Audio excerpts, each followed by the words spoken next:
Hello and welcome back to the Qualifier section of the playoffs. My name is Mathis, your moderator of the talk shows in between the matches today. We have gathered here for the second round of the play-in tournament as our fourth contender of the playoff bracket is yet to be decided. I will reiterate what I stated yesterday once more if you did not have the chance to tune in for the first round. Everything in the past months has been building up to the matchup today. Of our 10 contenders that clashed for the best possible position in the table, the top 3 make it straight into the playoffs safe and sound. However, places 4 and 6 are not safe entirely, and all have a chance to make it into the final matchups. First, we have decided a winner. First, we had to decide a winner between 6th and 5th place. Then the winner of that matchup will face the 4th in the table for that shot at the playoffs. The former already took place yesterday. 5th place Oracle triumphed against 6th place Cynic after a very, very long and well thought out 4-3 in the end. But one more challenger is in their way. Ariandel, our Eastern European super team, stand in their way and will go all out today in order to hold onto their path to the playoffs. The plot thickens further, however, as these two, as practically any other team, already met once before during the season. And Oracle came out victorious 3-0, meaning lots to talk about today. Get your predictions in now since we are not far from the matchup commencing. Anyway, to summarize, whoever wins today makes it into the playoffs and joins Invictus, Elysium and Nocron in that final bracket. Best of 7, all or nothing, single elimination, no second chances, just like the matchup today. And you, our lovely audience, will be accompanied by the voices of OutcastAndrew and Egdar during the games, 2 voices you should already be very well familiar with if you've been following us this season. But before you hear a word from their mouths yet, it is my pleasure to introduce the analysts of today that will be joining me for the talk shows. Coming in first, our stellar stats magician Tobi. Welcome back. How are you doing this fine evening? Hello. I'm doing absolutely great. We had a super nice stream yesterday with Oracle triumphing over Cynic with a very, very close 4-3 in the end. And I'm really hyped for the matchup we got today. Yeah, that was quite the matchup today. We'll have to see how many sets we get to see as well, because no one expects these teams to go the distance. And second, the only person who's been around for longer than me in DBDLeague, that is still with the organization, the man, the myth, the legend, the one and only founder of DBDLeague, Williawesome. It's been a long time, good friend. How are you doing today? I am doing well. It's been since week 2, I think. Week 1 or 2. A lot has changed in that time. I moved, and I'm also now a father. So that's what I've been up to for the past few months. But Congrats, I man. have been I have been watching in the background. This has been an amazing season. And unfortunately, one of these teams is going home tonight. And I'm really excited for the match ahead. Yeah, exactly. As you said, all of these matches or match-ups, to be correct with the terminology, from now on will be single elimination. No second chances as we've had it in previous seasons where usually we do double elimination for the playoffs.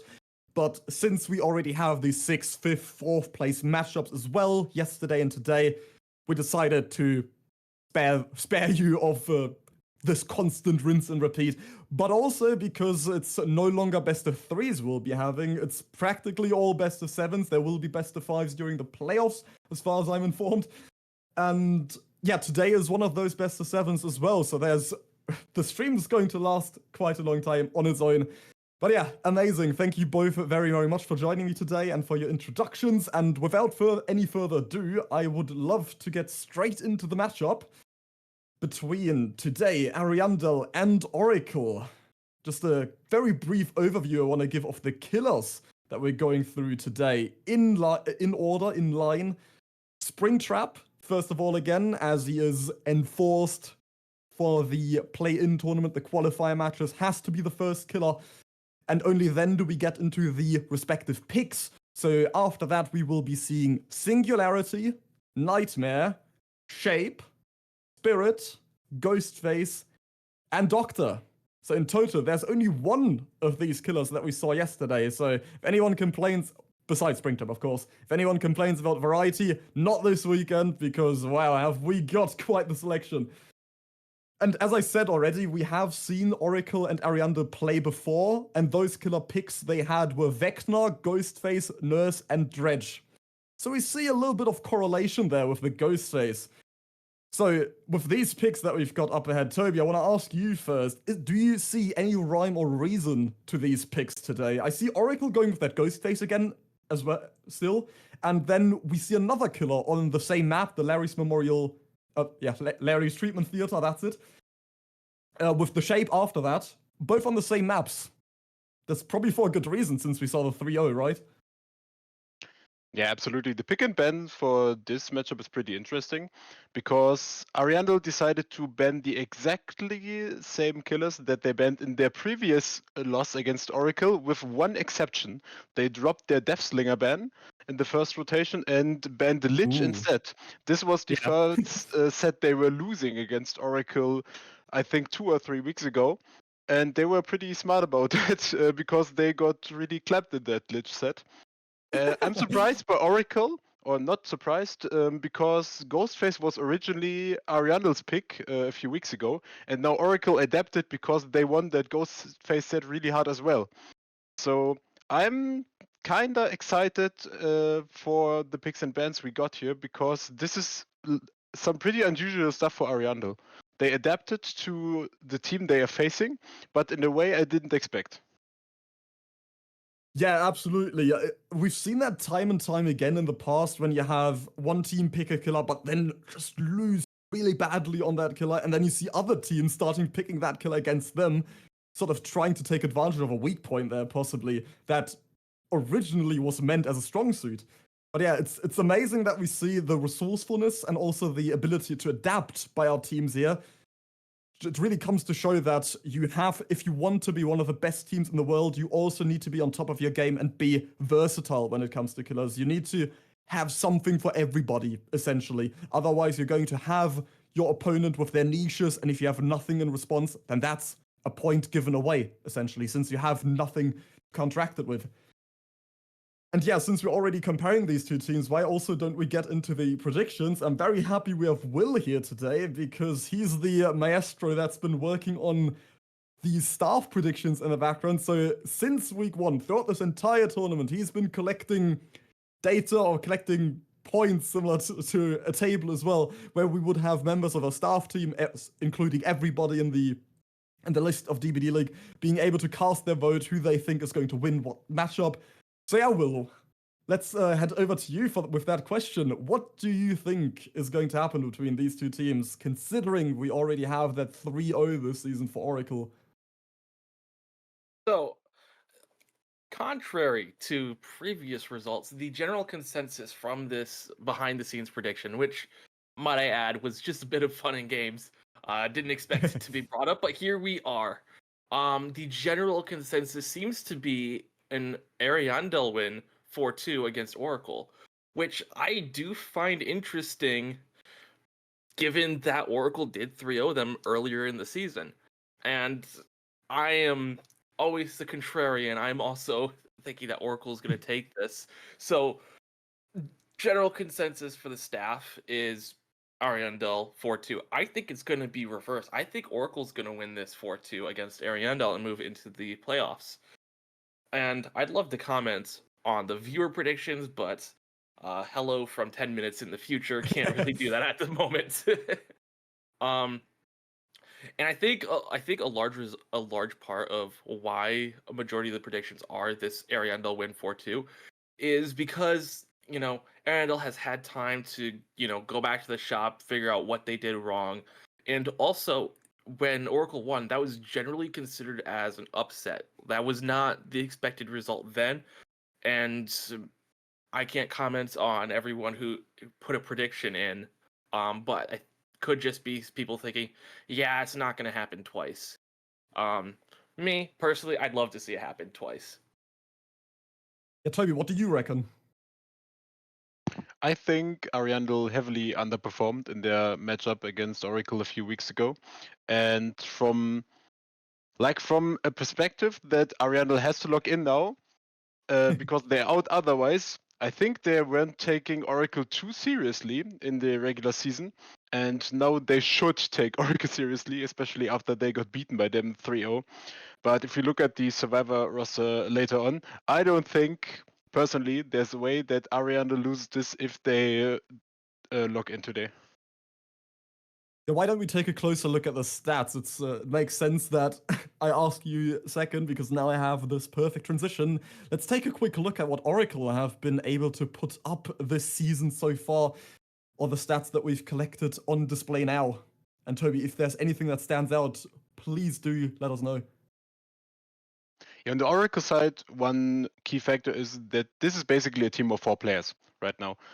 I know their roster list is a little bit bigger, but for the vast majority of the season, I think Mada has played 2 games. But besides that, we have seen Ward, we have seen Flix, Cartney, and V1.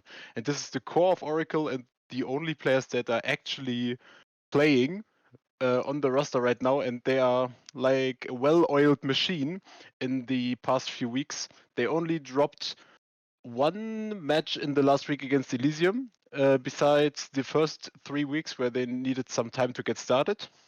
But since then, Oracle have become a really good and dangerous team to like opponents like Ariandel. Yeah, fantastic. It's quite shocking to me as well, just like most of our audience, that all of a sudden this sudden dent appeared in. Let's look at Ariandel in a graph, and then all of a sudden you see Oracle pull up so well with their sudden 3-0, even though that, yeah, for the at least during the beginning of the season, they were underperforming quite a lot. But yeah, this very unequivocal main roster has crystallized itself, and yeah, we practically only see 4 players now. But yeah, as I mentioned Ariandel already, let's take a look at the contender, or the defender of the title as well, of being 4th place now, as we're going through the stats. Tobi, if you've got anything to add to these as well, please do go ahead. Yeah, for Ariandel, it's a very different story because they play with the size of their roster.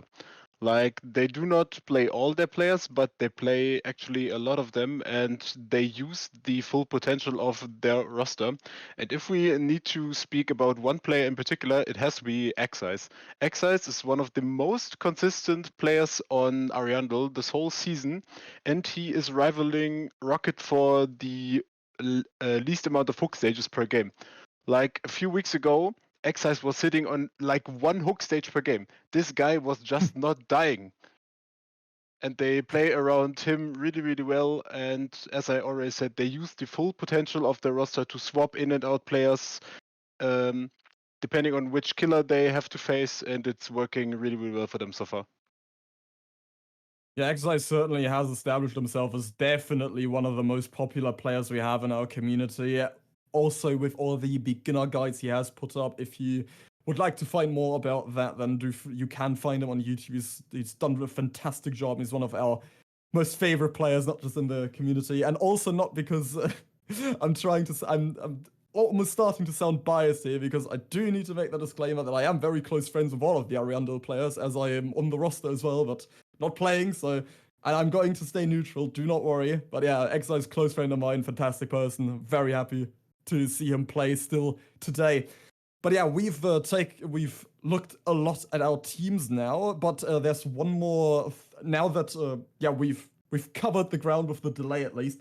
We're starting to get some fan predictions in as well from our audience. Will, you've been paying close attention to that, if I'm not mistaken? Yes, I have. I've been looking at them since they started. Just coincidentally, when I was like, I need to have the Twitch pulled up, I saw them started. And here we are. It started off heavily in favor of Ariandel. I'm commenting over the past like 5 minutes where they've been available. They started off heavily in Ariandel's favor, and then a bunch of predictions came in for Oracle, and it seems to have swung back in favor of Ariandel. Currently, the predictions are standing at 64% in favor of Ariandel and 36% in favor of Oracle winning. So it seems the fans are also predicting that Ariandel is going to win. Unfortunately, we can't see the exact stat to count, just who do they think is going to win. But I think it still gives a good indication that both the general consensus of the staff and the fans is that Ariandel is going to win this. Yeah, I see why. They have been more consistent, and again, despite the fact that the gap between these 6th, 5th, and 4th place teams, well, practically all of them, is so narrow. It's really hard to tell still when it comes down to it, when you look at the small, minute details, who comes out on top, but just because of the fact that Ariandel is 4th and Oracle is 5th, it makes sense to root with Ariandel here. And my personal prediction would also be a 4-2. I already thought that to myself before you even pointed out that the consensus currently is also a 4-2, and I find that, I find it relatively accurate, but again, we might just see another upset, the same thing that Oracle pulled off mid-season, all of a sudden coming in 3-0. There's so many factors to take into consideration. There might also be slight fatigue for Oracle now that they have to play back-to-back, and Ariandel only have to play this trial, since, again, they're 4th place, so they're rewarded in that way. But yeah, we're already getting dangerously close also to loading into that first trial, which is, again, going to be Springtrap. William Afton, the purple guy, the man behind the slaughter, straight from the game's finally been added to DBD. I've been looking forward to seeing him for years. And yeah, I would love to hear about what you have to say about that first, Will, because Tobi and I watched it yesterday already.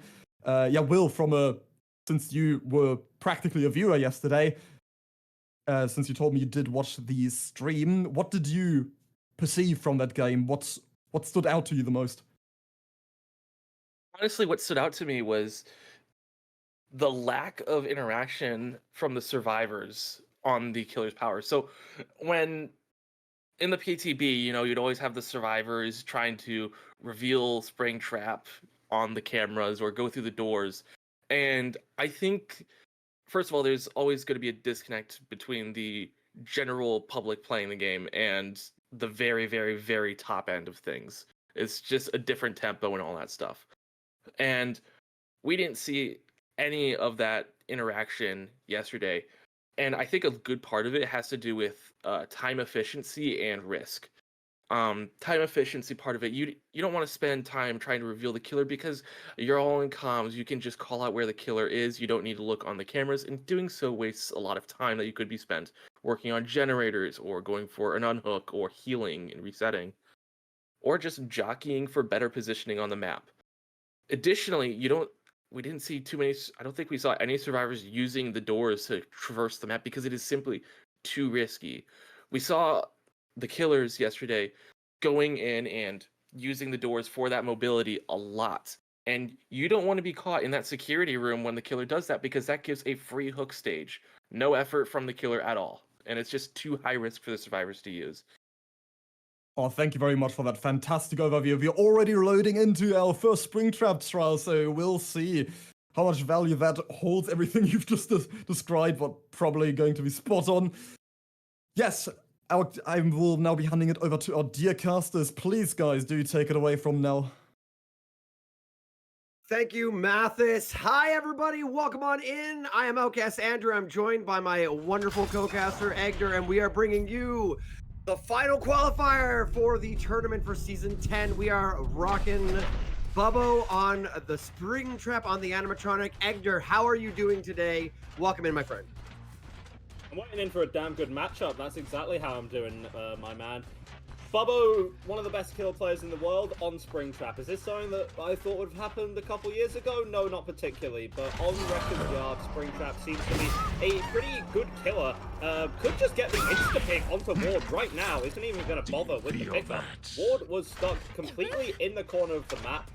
Instantly hit by the Axe, and it's a similar kind of thing with Huntress, right? Where if you get hit with that M2, suddenly the killer speeds up, and suddenly they can just chase you down. So that first down must have been like, what, 20 seconds, if that? 32 seconds, God forbid. And now we're going to see Bubbo utilize the mobility of this killer to get around. To be honest, I think that that one first down might have already kind of spelt how this entire series is going to go. That was very, very quick. It is unfortunate with how fast Springtrap can traverse the map with the doors. just happened to go. Obviously, you know the survivors. You start on one end of the map. The survivors will be on the other end of the map, and we just teleport over there. And unfortunately for Ward, just was not able to find any safer pallets. And yeah, just the two-tap comes in. It is very, very possible to happen. We do see a head-on play coming in. I love seeing this altruism from Team Oracle. We saw a lot of this yesterday. Interesting to say. So officially in official Dead by Daylight League, the only team with any experience still in the tournament with Springtrap is Team Oracle. They had a fantastic effort yesterday in this. It's interesting. I want to bring back to what Willie was saying. We absolutely are right. I wasn't sure if we would see a lot of camera play to give your teammate in chase any of the wall hacks. Just misses that fire axe throw. Very good dodge by Ward. Ward is saying, no, you got to two-tap the first time, not this time. You will see a little bit of speed there, too. We do have Foxy's hook there, so whenever we step through the axe aura, we're going to get a little bit of speed. We also, Bubbo is using the ripped curtain, which is going to give basically sloppy butcher on hatchet hits, so you're going to see mangled and hemorrhage there. Ward is doing really, really well here. Does finally go down, but we got one gen, and hopefully a lot of gen progress for that one. Bubbo, veteran of the game, seemed to be able to predict the quick move away dodge from the corner, able to get a nice hit there. Ward doing much better in this chase, however, taking full advantage of the fact that with the axe, yes, it's a lethal tool, arguably deadlier than a huntress hatchet, but also you don't have you're 110, right? Again, in a kind of long loop like Shaq, it's very easy to just go around the corner constantly, break line of sight, and just force a killer to be constantly trying to mind game themselves with the hatchet, as it seems. Bubbo utilizing a quick amount of the speed boost from the axe to get over to that generator in the corner. And it makes sense to be running things like Eruption and Pop, just because these doors are always going to spawn by a generator. 7 doors, 7 gens, simple as that. So it's good value from all these cards. Also recall that Ward is now in the basement, so the save was already going to be difficult against a Springtrap who can just teleport undetectable to any point in the map, basically whenever they feel like it. But also, Ward in the basement, I don't actually know if the save's going to come through. With Bubbo now just camping out in Shack, it seems like it might be a better idea if Oracle just try and bully out as many gens as they can. Yeah, I totally agree. Like, so it was interesting. I don't know if you noticed there, because it was basement. Bubbo, for 2 reasons, threw the hatchet at the stairs on the way up. You're right about the Foxy speed, but also we saw yesterday we were able to utilize that as sort of a poor man's territorial imperative if they go for a quick pull-on basement, knowing they need to try and get their survivor out of basement. So what just happens where Ward dies doesn't happen. If you go running through that axe aura, suddenly the killer knows and is on their way back. So it's really kind of an interesting use of the axe there. I think that might have been what Bubba was thinking, to sort of head off a quick unhook.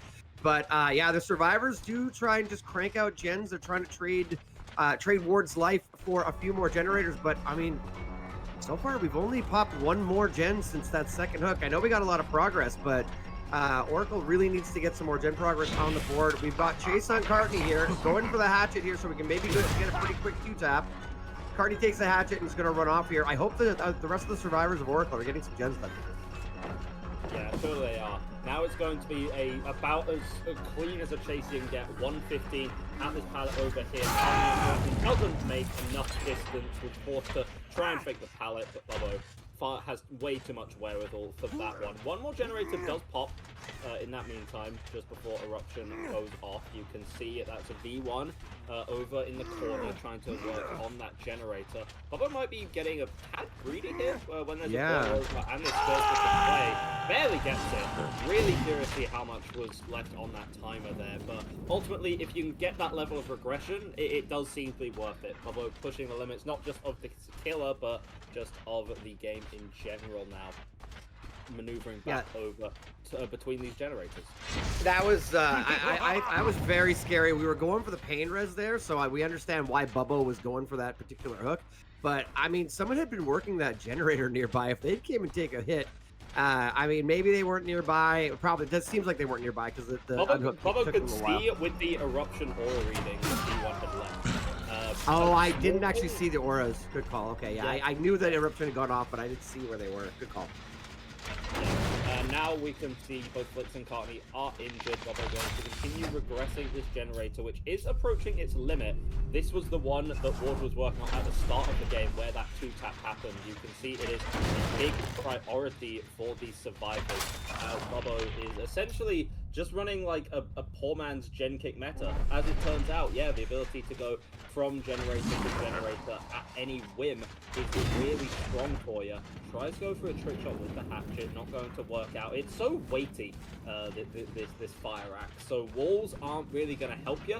Even if you don't land the direct hit, that killer instinct can be very useful to get information on where they are in the chase. And you essentially have, at that point, something like an I'm all ears, some kind of vague aura reading as to where they are, which a lot of loops is going to give you that edge. Essentially, this axe is such a deadly tool, and I don't think, never mind, Z will apparently the best target in the game. I was going to say it might not get you anything at the deal, but Flix actually making a mountain out to the molehill here, making the best out of a bad situation, dodging this hatchet again. Flix was just completely stuck in the corner with nothing. Yes, still went down, but bought like an extra 20 seconds for the rest of the team. Very nearly got to that pallet there as well. I don't know if you noticed this whole side of the map, like this area we're in right here can sometimes spawn a pallet. There's no pallet here. The dump truck in the corner, really, of all the potential vehicle spawns with the bus, the tractor, and the dump truck. The dump truck gives you almost nothing to work with. So yeah, making a lot out of nothing there. Flix had some really great prediction on the pre-throw there. I do want to throw something out there really quickly. A minute ago, Bubbo hopped in this door number 3 and just sat in there waiting, trying to bait the survivor to come back. Some of the viewers may not be aware, because I found this in games myself and in discussions I've had. When Springtrap is coming out of a door, that little console, the number 2 and the green link button will flicker a little bit, and it tells them. And that's also true if Springtrap steps in a door and does not teleport somewhere. So that door will continue to flicker. So I wanted to point out the fact that the survivors are being really heads up. I think it was back before it was Cartney a while ago, but Cartney was able to get the heck out of there and did not fall for the bait. But I'm interested to see if everyone's aware of that and how aware they are, like how heads up they are being about that. They should. I think at this stage, you're not really going to get caught off guard by the fact that Springtrap is using a door. It's more where he's going to go. That's a really important thing to be calling out when Springtrap enters a door, because that undetectable, it's so easy to get complacent, especially because he can do it whenever the hell he feels like it. This isn't like some huge telegraph thing, like, okay, I'm going to go powerful now. No, this can happen whenever he wants. He can get that undetectable. He can catch V1 with an axe if he truly feels like it. Now we're going to be playing over here, wins the mind game with V1. Bubbo, even on a somewhat specialist killer, something that does have that axe toss, your M1 fundamentals are still going to take you particularly far, especially once you've actually landed the axe on the survivor and you become 115 for the time being. Going to get your final pain resonance as well. You're trying to stop this at the 3 generator mark, and I think with Bubbo, that's going to be a damn fine win clock.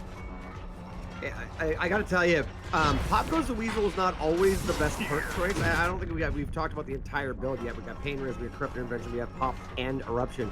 Pop Eruption is obviously a really strong combo because if you're kicking a generator, you double dipping on the gen perks. But because of the doors, Pop is devastating on Springtrap.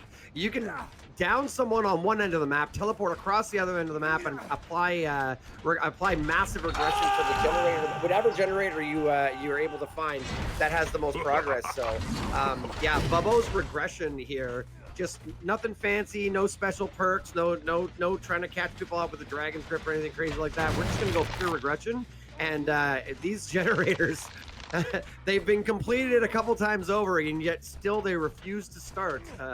Survivors are feeling that pain. We've got Cartney dying on hook here.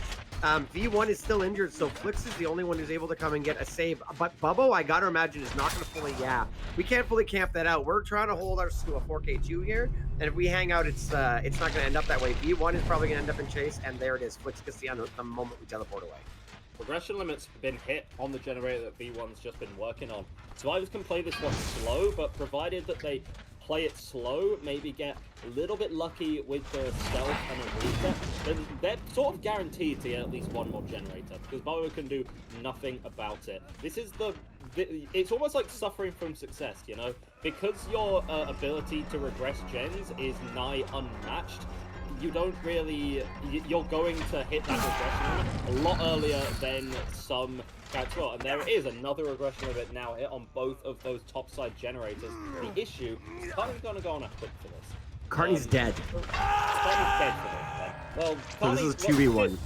Did categorically go on a hook, and then categorically died. You're So not now we're in a wrong. 2v1 situation. 2v1 situation now, one healthy survivor, one injured. And I just don't foresee, after that kill onto Cartney, it was very good target priority from Bubbo, finding the injured survivor, chasing him to a side of the map where there was absolutely nothing to work with, guaranteeing that kill.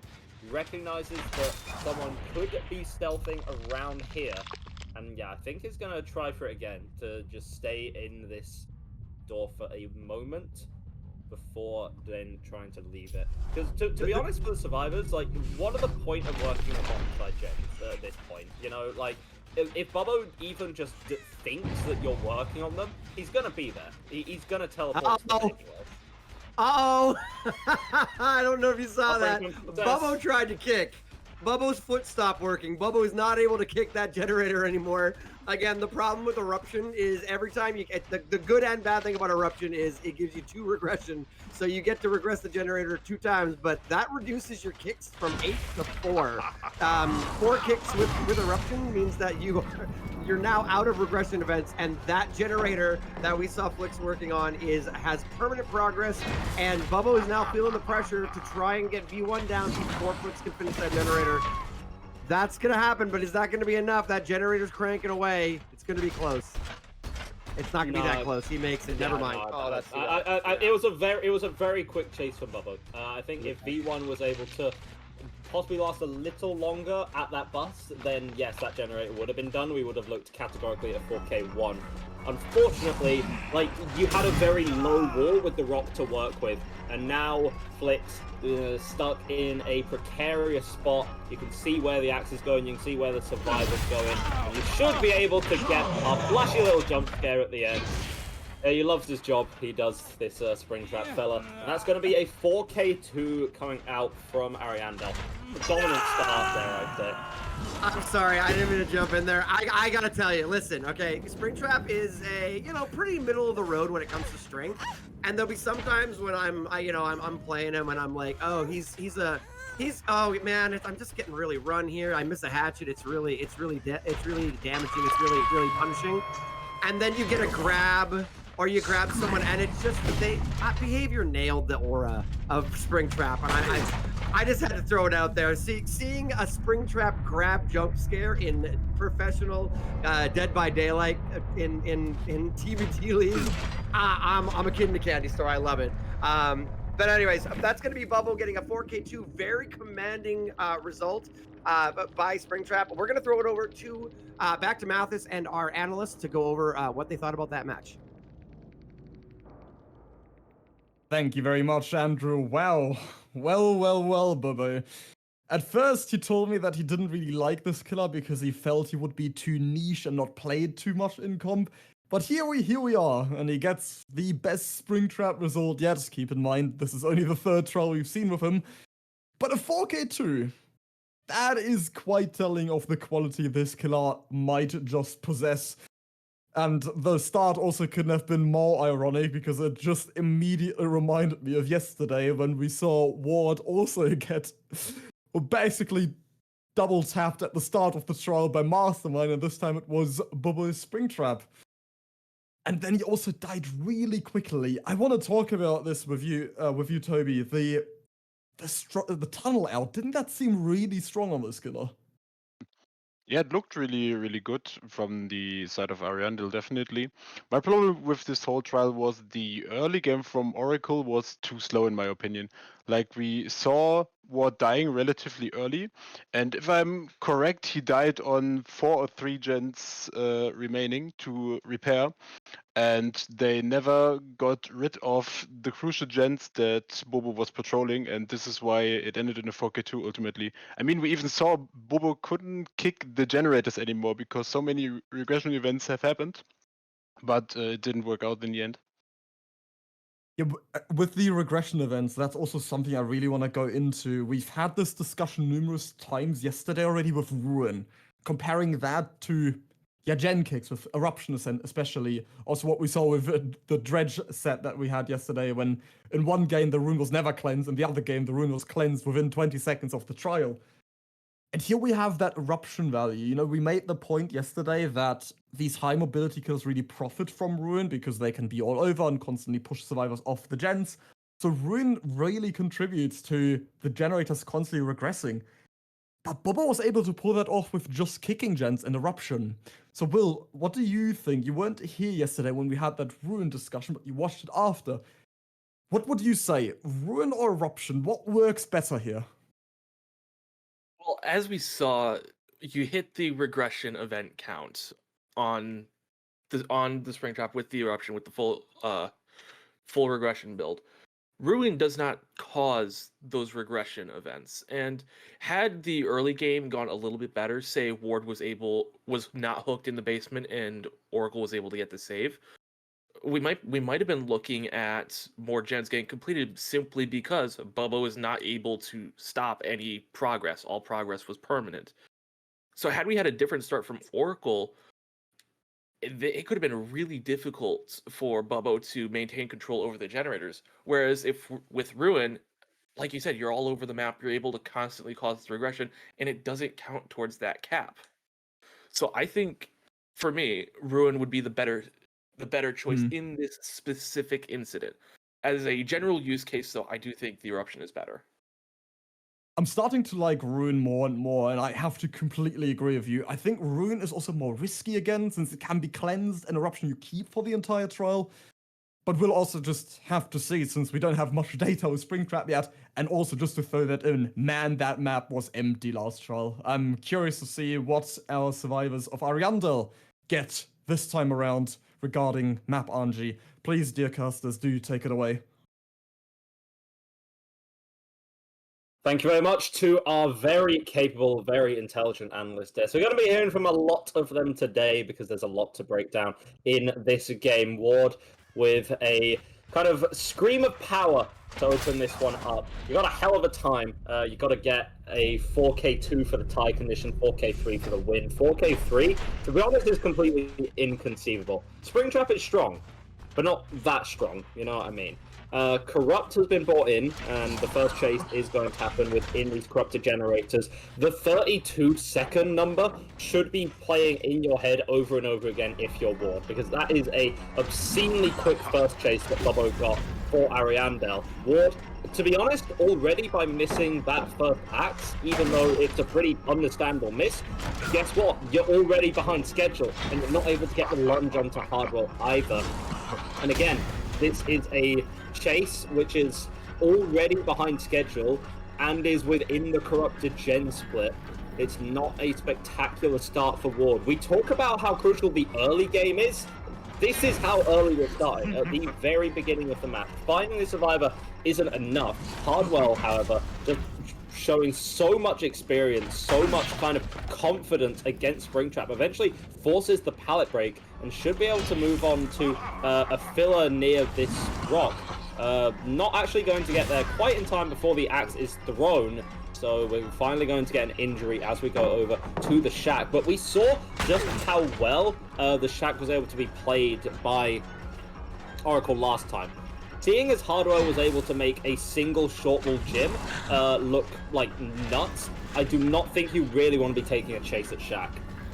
So I just want to jump in there real quickly. It's really interesting now. This is going to be our fourth DBDL Springtrap trial, and we have seen Foxy's hook on every single trial, but we've seen different second add-ons. There is a bit of a bug where the add-ons aren't showing, but I did catch it, and also you may see it on your screen. We are rocking Endo's CPU, I believe is what it's called. Wow, 2 gens pop really quickly.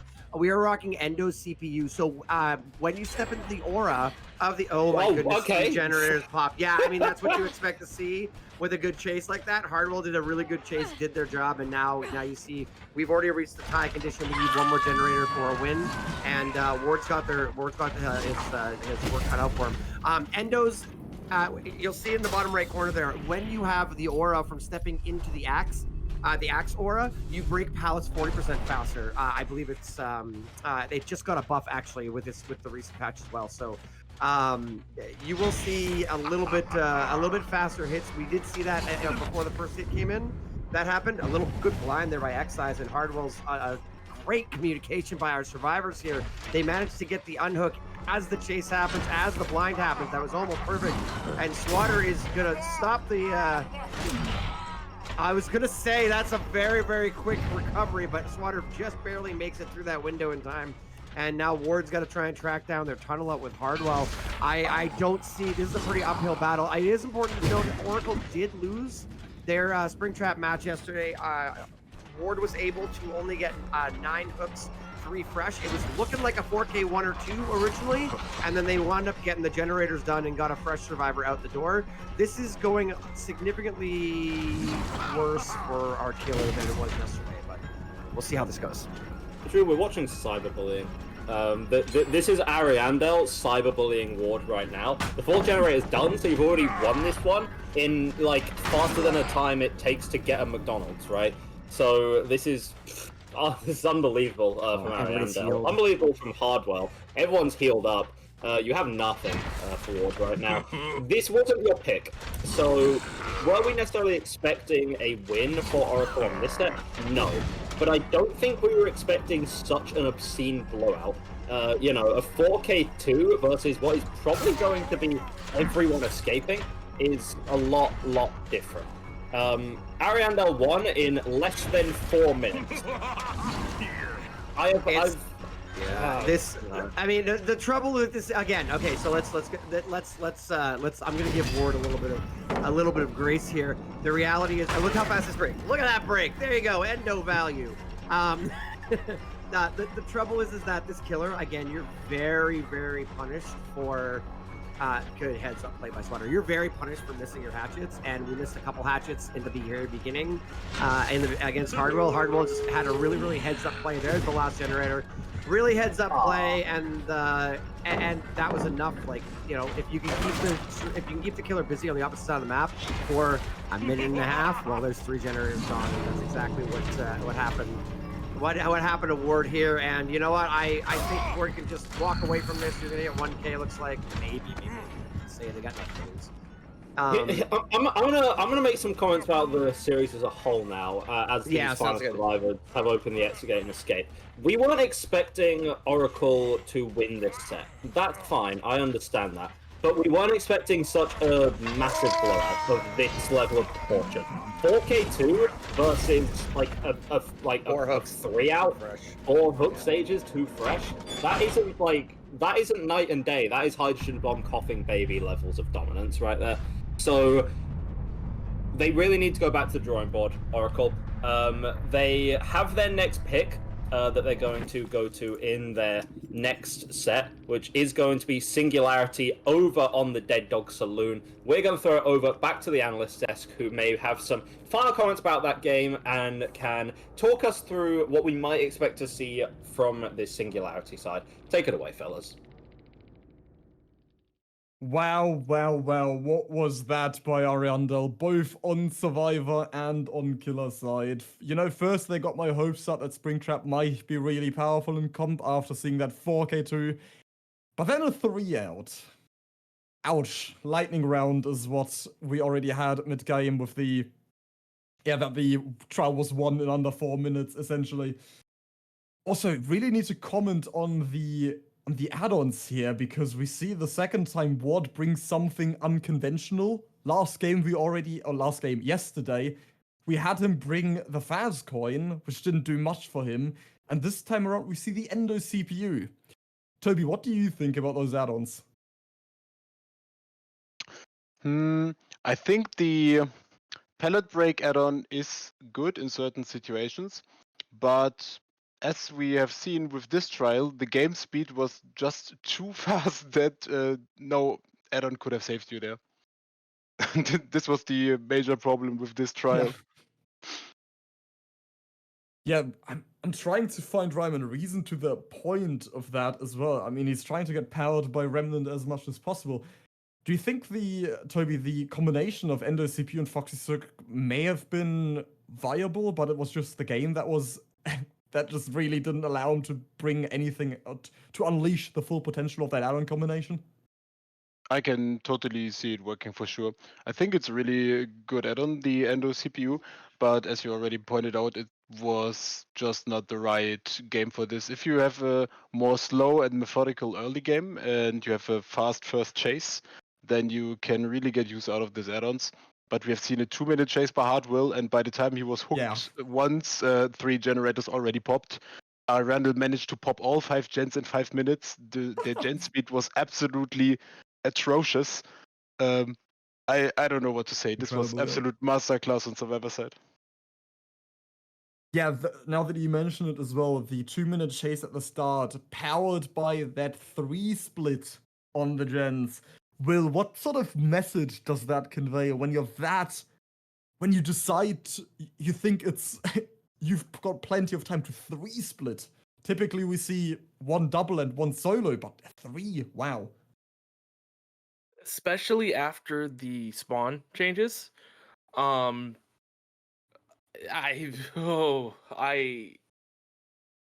is gen efficiency at its finest. We used to talk about Eternal in terms of gen efficiency, but this I think redefines what gen efficiency means.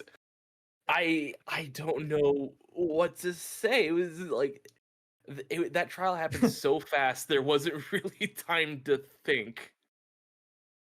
Yeah, lightning round, really. I'm pretty sure that's supposed to be at least an Elden. Could be. I'm trying to think again what Ariandel's logo is, if that's Elden Ring or if that's. Because I know Exercise is a big Ariandel Lord is of the Dark Rings Souls 3. Dark Souls, yeah, okay. Because I was Exercise playing is a it big Lord of the yesterday Rings and fan. absolutely getting destroyed by Sister Frida. And I watched a friend of mine battle Mikolai yesterday, so that it goes full circle. But yeah, anyway, Ariandel the Dragon is not pleased yet. They want to go all the way and really put a number on Oracle. We are going into set number 2, Singularity on Dead Dog Saloon. Let's see if Ariandel can repeat the lightning round from set 1. Please take it away, our lovely casters. Thank you. We're loading into the Dead Dog Saloon. We've got Ward looking to make a statement after that upsetting loss in the Springtrap. I want to give them some credit here. It seems like a lot of people are kind of... obviously, there was a big split between the top 4 places and the 5th and 6th place. Oracle and Cynic were both a fair distance away during the regular season from Ariandel and the top 4. But they're still good competitors, and Ward had a fantastic set of matches yesterday.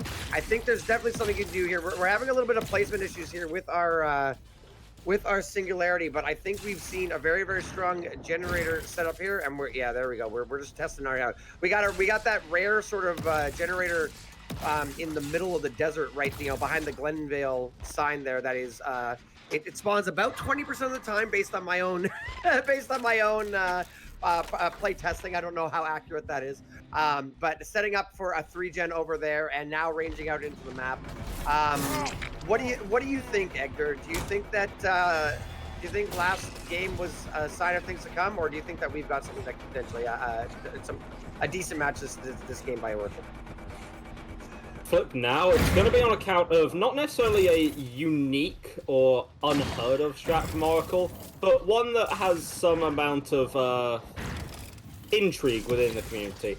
Have you ever played chess, Andrew? Because I think Ward's going to be playing some chess with us right now. You have a Giga 3-gen setup. Every single thing that you have is about 3-genning and slowing down the gens.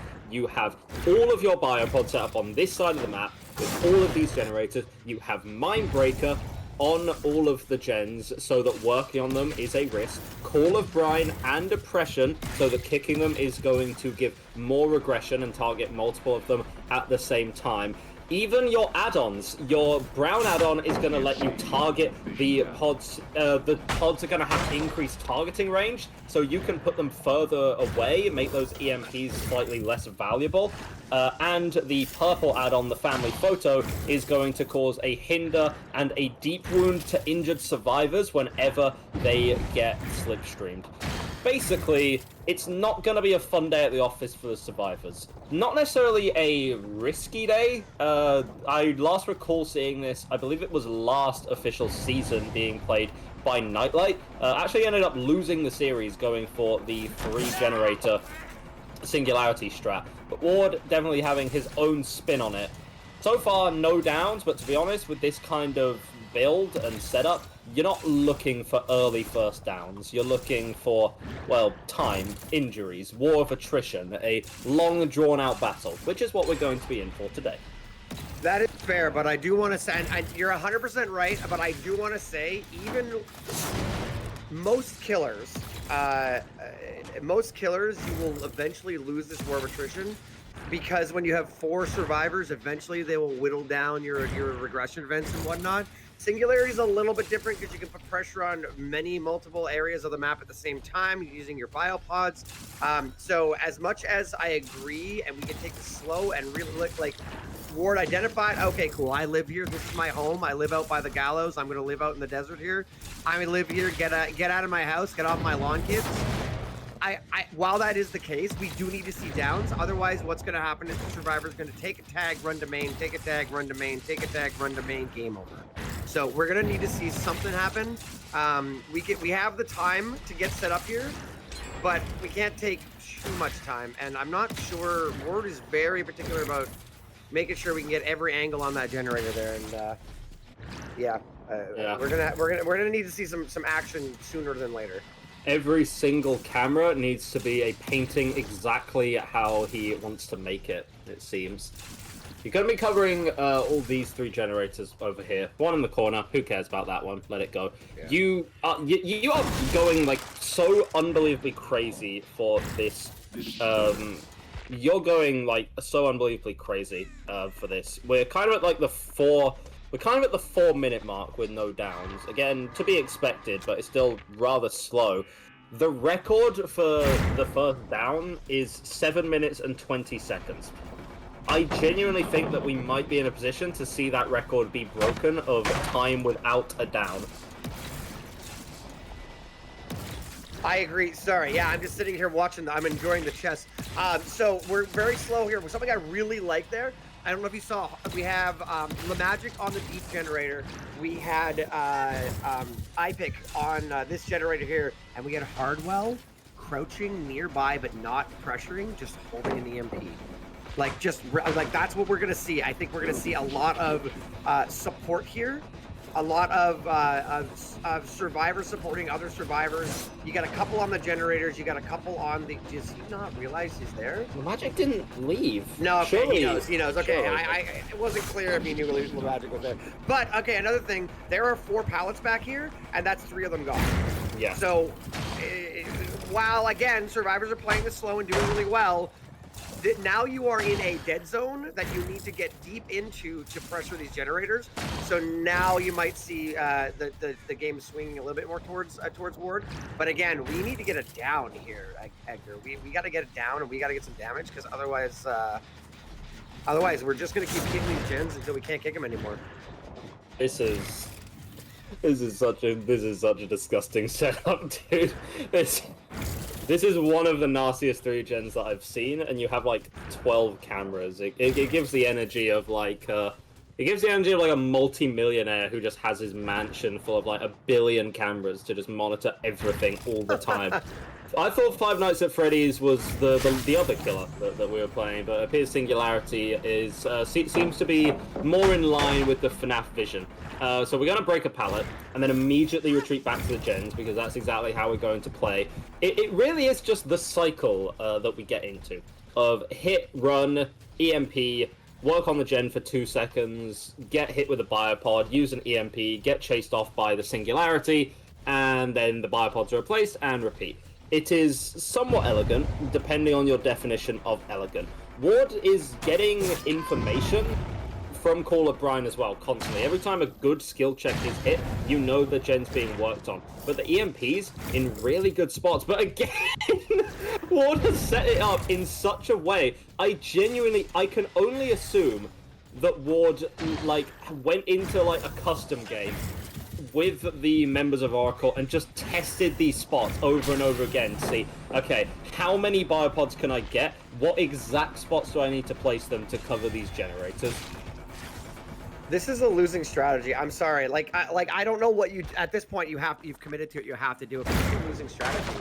We're going to with 4 survivors up, and frankly, we are. I know we. Yeah, this is a new record. I did such a chat.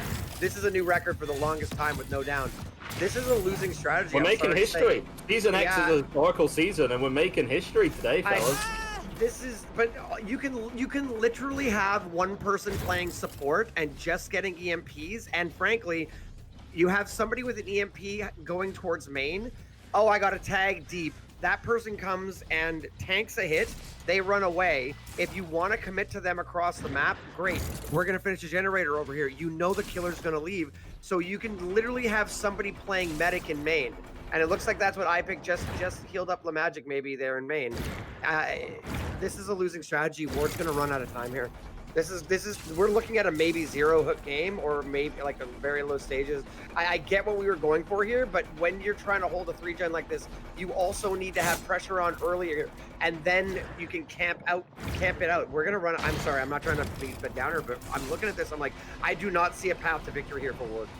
I think the point is, you need something in the early game, right? Yeah, this is a late game build, absolutely. This is a 3-gen build, but you need some amount of pressure. You need a survivor, like, on death hook, right? Because at the very least, that makes it riskier for that survivor to do anything. You can fight a more, like, effective, almost 3v1, you know what I mean? You need some amount of stages. You need to have a couple of stacked up injuries. You cannot go solely off the generators and nothing else, right? Now, I see what you're going for. Pikz is going to be injured and running away, but also this map is so small that oddly enough, Singularity is kind of in a spot where we kick the generator, where like you can get a hit on this side of the map, and the survivor has more than enough time to run away. If someone's there with an EMP, that they always are, then you cannot do the immediate shoot them with a biopod to catch up to them and maybe get a quick down strategy. It just doesn't work. So the onus right now is on the survivors, where if they get greedy, then Ward can snowball this game out of control. But also, this is Ariandel. They have some of the best players in the world. I am not thoroughly convinced that's going to happen. Well, and we've already seen, again, like, I feel like I'm harping on. Oh, wow, that was a good little, but I mean, you know, that was almost a bait. I bet that was a bait. Now we're chasing Hardwell over here, and the survivors are like, okay, cool, I got him over at main. Hardwell takes a hit, runs away. There's no way we commit to that, and now we're popping EMPs over here. We're killing cameras. Sorry, if I sound defeated, it's because I feel bad, because, like, I genuinely, like, I think that Ward saw the setup, saw the gen spawns, and was like, ooh, yeah, sweet, this is awesome, and then hard overcommitted to the idea, and these gens are just going to go down. There's nothing you can do. We've already kicked these gens multiple times because we're running oppression.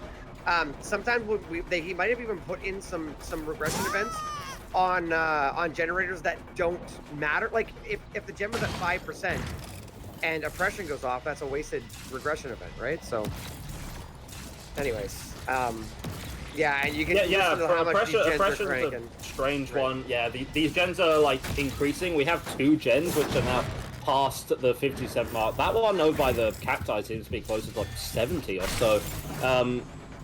I think, how do I put this? This strategy might be a lot more effective if the gen regression limit wasn't a thing. Unfortunately, it is. And also, if my grandma had wheels, she'd be a bike. So, like, what has these mechanics to play around? I just don't think a hard 3-gen strategy is viable anymore. At least not in comp games. In public matches, maybe, sure. But in a competitive match, you know, these teams have all day. They're here to win. if it takes them 30 minutes to win a match as opposed to 3, then they're going to take that. And all that you need now is just patience, one at a time. Swatter, iPick, both tagged up. This is there are some biopods in sneaky positions, and this is going to delay them from actually getting onto those generators, so it is allowing Call of Brine to do its work. Recently did get buffed, obviously, not in its heyday of 200%, but a 150% regression speed is somewhat respectable. It's useful again, you know? Yeah, it's not crazy busted either. And can I jump in real quick? Oh, sorry. Yes. Go ahead. No, I just want to jump in. I want to correct myself. I got to tell you guys, I like to consider myself a nerd at everything I do, and I try to know everything about it. I want to correct myself. When you kick a generator, any subsequent generators that start regressing from oppression apparently do not use a regression event. So we're not as bad off as I thought we were, but we're still approaching. You can hear the entity getting cranky there and grabbing there. Are they forcing the generators? They're not. Okay. But it was close. But yeah, I just want to point out the fact. I just want to throw out there that I did misspeak there. But that the point remains. We've kicked these generators several times, and 8 kicks on each, and we're going to be done with it. We are seeing a few tags come in, which is really nice. But again, Hardwell and iPick, both of them tagged with Sloppy Butcher, both of them tagged with Slipstreams. But it doesn't matter. I can't commit to it. I have to come back to this generator, or otherwise Swatter and LeMagic. I don't think he can kick that gen anymore. I don't believe. Okay, never mind. He definitely I mean, with Spectator, it's hard to tell sometimes because sometimes the arms, the entity arms don't come up. But I think they both probably have 2 or 3 left, but it's getting there. It's getting there. We're definitely in the 5-6 range now of each of them. But again, Hardwell, iPick ran away. Hardwell is healthy now. iPick is getting healed, I'm sure, or at least getting an EMP to get the slipstream off them. Nope, they just healed. Hardwell and iPick just healed. That's what you can tell because otherwise they'd be getting But now they can come back out. If they pop one EMP, the other one holds their EMP, they come back out, they do it. I feel like I'm saying the same thing over and over again. I think I might want to start talking about the overall matchup like we did last time because this is getting to the point where we're running out of time. These first 2 matches on Killer have shown a very big discrepancy, whether it's the overall skill of Ariandel's survivors or it's or it's maybe the pressure getting to ward on Oracle. But this is looking like we might be in for a shorter day than yesterday. That's what I'll say. It's an unorthodox strategy, which seems to be born out of you're going for the playoffs, you might as well go for broke here, if you're Oracle, right? So you pull out something a little interesting here. You do get a couple of injuries over onto this side of the map. Again, you are relying a little bit on the survivors getting greedy. If you can get like a 3rd injury onto Hardwell, that's nice. Then maybe you can utilize that purple add-on to get some deep wounds and just burn more and more time. But however, again, they've already retreated to their side of the map. They've already healed up. We're now at the 15-minute mark. Wow. We're at the 15-minute mark of 0 downs. 15-minute mark of the game. We've doubled. Ongoing. We have doubled the record. Ward has a secret hate in his heart for Singularity and wants to absolutely tank Hux's stats for the season. And what's the average down on Singularity? Looks like 7 minutes. What, really? Yeah, well, one of them took 45. So the average before this game was 2. Yeah. Average 2. New average 17. Yeah, jeez. I feel that. Like, listen. This is Ariandel's survivors are playing this very methodically. Again, I don't believe Ward's overall strategy. I think this was piece of candy to the point where we were walked into a trap, kind of thing. We saw the gens at the very beginning of the match and just were super excited about it. Which again, you should be excited about it, but it's just too hard. What goes through a competitor's head at this point? Like, you've made a mistake. You made a mistake in the early game. Even if you had lost this 3-gen and done some regular chases, you would be, let's say you get 5-6 stages. That's gonna be better than what probably happens here, right? So, yeah, I don't know. What do you think of your ward right now? I don't know. Sheer force of will, commit to the bit, right? You're in this deep. It's not like you have an opportunity to change things. You're gonna stick to your guns. You're gonna continue to get these injuries. You're gonna get these slipstreams. If you're able to get a teleport closer to Hardwell, if there's a vision in which you have just enough distance to get there, but even then, you're probably too scared of even taking the time to put Hardwell on a hook, because that gives enough time for the other 3 survivors to just triple one of the gens. We're in a bit of a risky spot now. 2 survivors injured, both slipstreamed. We're on the run now, but no, Pikz is able to escape, has the life as well, so is going to be fine. And then he just has to retreat over to his little fortress, his little congregation of cameras. Oh my goodness. I was like, are we gonna see it? Are we gonna? No? Oh no, okay, not happening. Oh lordy.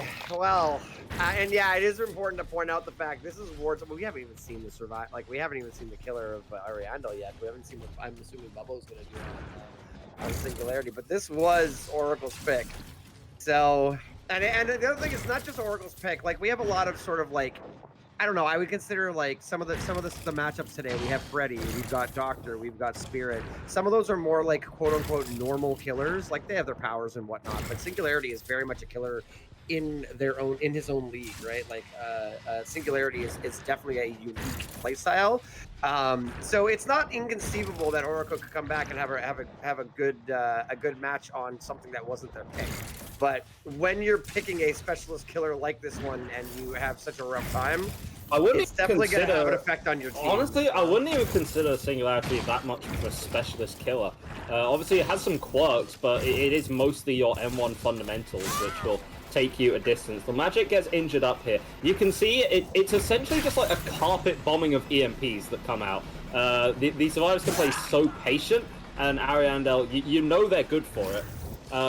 Regression limit is increasing closer and closer. Look at the gen. Yeah, look, you can see the the entity is now saying, all right, let's put him out of his misery. Yeah. What if we get to the 60-minute mark? Is that an option? Yeah, I don't know what happens. What happens if we wait it out? Is it an auto 4K? Well, server DCs, we have it down! Oh, we have it down! We have it down! I was falling asleep! 19 minutes! Let's go! 19 exactly? Or are we rounding? Because it was exactly. That's kind of impressive on the minute. Are they going to pop the gen before this happens? Okay, but here's the thing. No, it's not anything. No, they're not going to pop the gen. No, but my point is, like, well, we've got a hook in the 3-gen, but there's so few picks left that... But to be honest, a hook in the 3-gen is actually kind of deadly. It is big. This is big, but it's big with a big asterisk beside it. Yes, it's big depending upon survivor performance. I think if they play this perfectly, they should be fine. But they'd have to play it very patiently. And to be honest, they'd have to extend the game a lot longer. I think the way that they can get Pikz out of this is they need to reset the Magic, which they're not going to be able to do cleanly if SWAT's been found. They're going to need to reset the Magic. They're going to need to EMP themselves to get rid of their slipstreams. Then they're going to need to bring some EMPs along to make this unhook safe. When that's done, they're going to have to retreat back to their side of the map, but someone's going to have to stick around to pressure out the gens just so that, you know, the killer has a reason to stick around, right? So I do think that Pikz is going to be saved here. But I think after that, it's honestly 50-50 as to exactly what the survivors will do. Smart play here by Ariandel. They're doubling up the one generator that has the most progress. Then you got Swatter coming in for the unhook. So if you want to get that generator, if you want to stop that generator from popping, see, that was actually decent. We got Pikz to struggle. We're going to let the unhook come in and we're going to go over there. That's a pretty smart move. Wow. No way they heal on hook. No way they heal on hook. That was will make it, right? So, wow. Insta heal underhook, and Pikz is like, nah, I'm good. I'm chilling. But we did, let's positives. We were at 0 hooks, and now we're at 2. And Pikz is dead on hook. And so now Pikz has a tough game to play. Remember what you said before about kind of designating that survivor to be the support player? I think that sort of has to be Pikz now.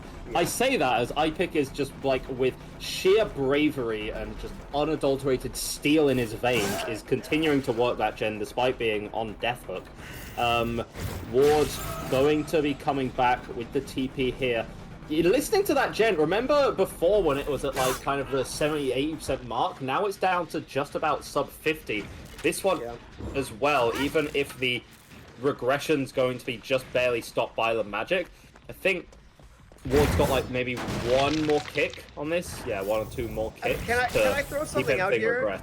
Can I throw something out here though?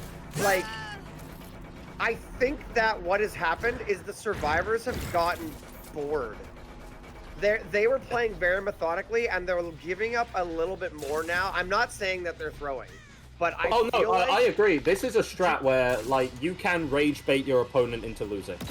Like it's one of the few strats where like, it makes sense. Like the survivors have given up more in the last 5 minutes than in the first 30. I'm kidding, it hasn't been 30, but you know what I'm saying. Like, are they getting impatient? We're not far. I know. From 30, let's be honest. When? I don't know. We'll see. But I'm wondering. I'm wondering if they'll if they got a little impatient there. That's kind of what led to iPick there and a couple tags and whatnot. But yeah, I stay the course, Ariandel. Stay the course. You're almost done. You know. Almost. They're almost done. We will hear about how almost done they are when we are done with this when the server shuts down in about 30 more minutes. So. Yeah, Oracle is... I find it interesting because Ariandel are the favorites going into this series, and even though it's probably not the case, I like the idea that, like, in the team room, Oracle were like, okay, we're going to bore Ariandel to death, and that's how we're going to beat them. Which, again, rage bait your opponent into losing. A decent strategy. Immediately, now you can see just how well Ward has this covered because of the amount of risk that iPick has by being dead on hook. Is literally just chilling. Also, Hardwell isn't safe. This sprint burst is useless on account of the mind breaker with on these generators. It just tries to turn this gall. The absolute like disrespect. The killer is 4 feet away from you, and he's like, "I'm gonna fix this motor. Don't worry, I'm gonna fix it. No problem." Like that cactus gen is now like at like 15%. Yeah. Or so. And here's the thing, even though effectively, I think the regression limit on that gen's been hit, Ward can just, like, kick this gen to regress the other one on account of the pressure. So I did ask, and I believe that once we reach the regression events, you cannot, it will no longer regress with oppression, because I clearly didn't understand. So I'm going to trust the stats desk on that one. I apologize, oppression is not a perk that I've thoroughly tested out, but, there's been multiple times where the survivors are literally 3 feet away from hooks and just working the generator. I'm like, guys, you've got this game, you just about done, but you guys don't be silly, okay? Just don't be silly and you'll be fine. My goodness. Yeah. We have a lot of time to kill, don't we? Because these gens have gone all the way back down. Do we have more EMPs from the side of survivors? No. If not, then you have to leave. There's no respect. The issue is Hardwell there wasn't actually able to stop the regression on the generator. Right. Or was he? I can't actually tell, to be perfectly honest, but I don't believe he was able to stop the regression on that generator.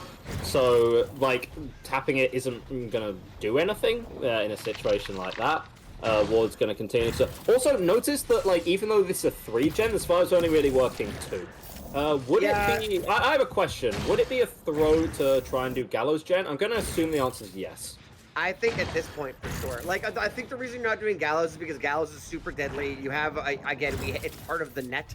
It's part of the camera net. And if you were to start working Gallows, not only are we using Mindbreaker to make it so balanced landing doesn't come into play, you're also dealing with the fact that pretty much all survivors up there are kind of sitting ducks. It's a really hard generator to work when you don't have balanced landing. We're ranging away from the generator a little bit. I don't really know the point other than we take a hit and we go back to the gens again. But yeah, I think that maybe earlier you could have made the decision that Gallows is the one you're gonna do, and again, because you're so close to main, you can take a tag and run to main. But at this point, what's the point? At this point, you're giving Ward more kicks. right? That I think you're almost done these days. Now, I know I said this like 10 minutes ago, but I think now the regression limit has been hit on the cactus generator. So that's going to be a pretty tough one to contend with. Also, the point's been made, like, yeah, also with oppression, if you work Gallows, that's just like 8 more gen kicks and 8 more oppression procs on the other 2 gens, right? Even if you tap it for like a second, it would just be disastrous. So, makes sense. Water gonna be caught in the corner. 2 downs! 2 downs, ladies and gentlemen. Let's go! And weirdly enough, it doesn't look like there's much gen progress happening either. From the final generator here. Ipik is around to try and get the save, ends up dropping this pallet by the windmill. Ipik... I like how Ward took a second to check back on the gen before continuing the chase. He was like, okay, let's take a quick rest break and move on. But remember, well, Ipik's dead on hook. Ipik's dead on hook. This is like a juicy target for you. But unfortunately, he's able to make the pallet, and you need to go check over on these generators, which is being doubled right now, getting to about the 70% mark, and is EMP'd relatively nearby. The issue is, like, Ward recognizes I can't... No, Ward can't regress that gen. Ward can't regress that gen. What the hell is he supposed to do? No, but what I'm saying is... We got a pretty good down on Swatter, the gen pops. We got a pretty good down. I'm sorry. I think that after all that, that's how this ends. We down Swatter. Ipik's tunnel out doesn't matter. We're not going to catch him fast enough before they finish the generator. Hook Swatter, let them get the unhook, go back, and maybe you get a little bit more. I just feel like that was like, all right, I've had enough and I give up now.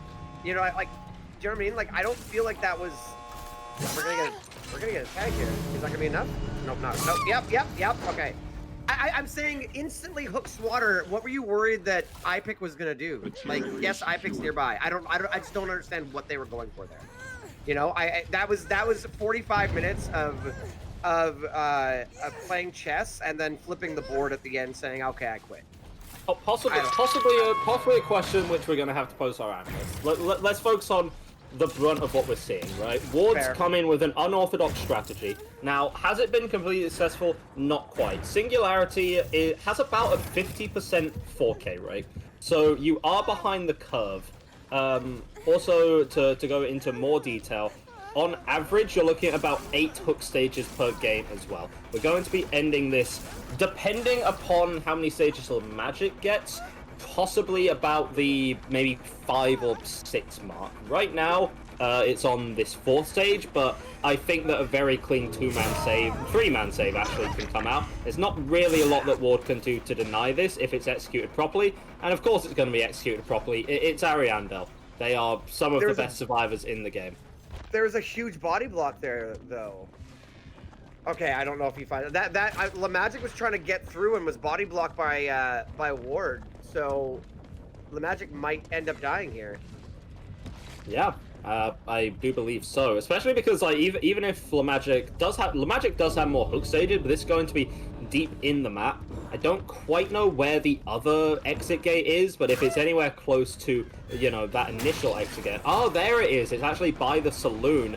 Ipik's here to try and take a hit for the Magic, and I guess this makes sense. Like, you'd rather trade Ipik, you'd rather trade none of them. They could make it. Teleport comes through. It's gonna be by the skin of his teeth, but the Magic barely makes enough distance, and you're gonna be able to just about escape. And all of that time, all of that drama, all of that build-up, and what did it end with? About 4 hook stages.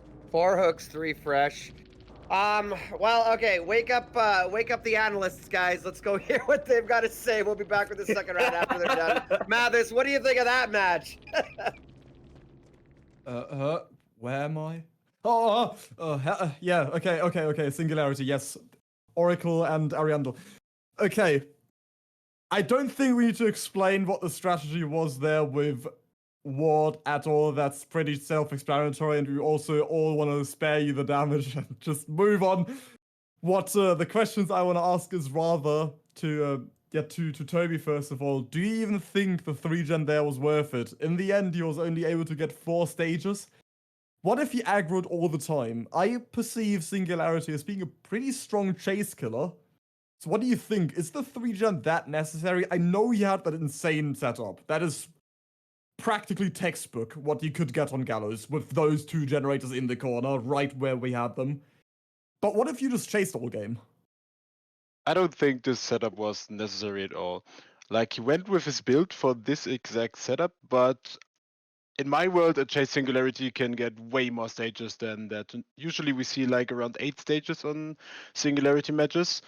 But this one was, I think this one was just to break the mental of our survivors. I hope Bobo is playing on Killer and not one of those survivors that just had to witness this trial, because they must be exhausted playing a game like this. Mm. Yeah, it's fantastic you point out the exhaustion, because there's some rumors already going on in the background currently that what the point of this even was, besides obviously trying to 4K in an unpoppable 3-gen scenario. Well, I'm gonna say impoppable Bloons Tower Defense reference. But yeah, it's crazy what was just required. So, Will, I want to redirect this question to you. How did the survivors break that 3-gen exactly, and what did they have to sacrifice?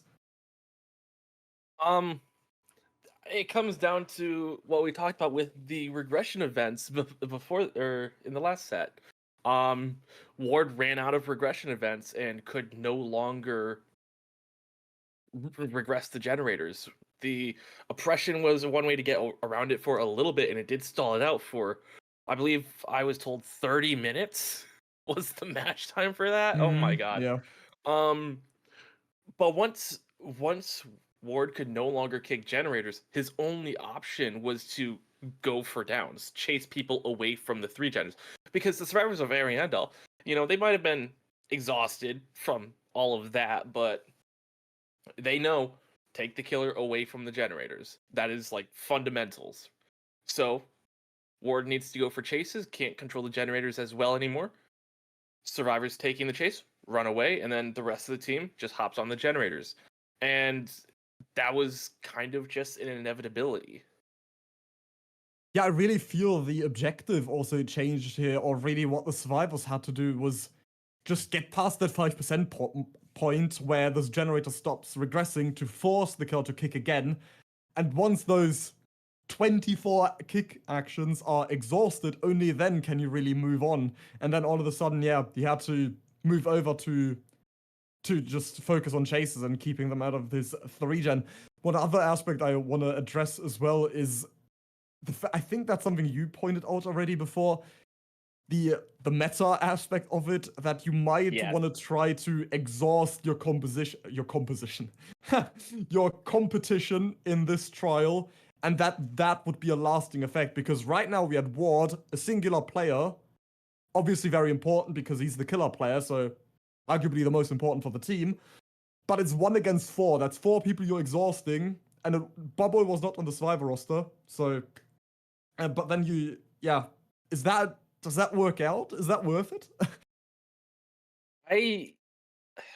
Given that what we mentioned about Ariandel's roster at the very beginning, I don't think so, because as Tobi mentioned in the very beginning, Ariandel have a very deep bench. So if they really wanted to, and if they really needed to, they could swap out their entire survivor roster and still be at about the same level. Whereas Ward, I believe, is the killer who plays most of the killers for Oracle, and it may or may not play out this way. It may or may not. We could see the same Ariandel roster, and if that's the case, it's not that Ward is the only player on Oracle who can kill.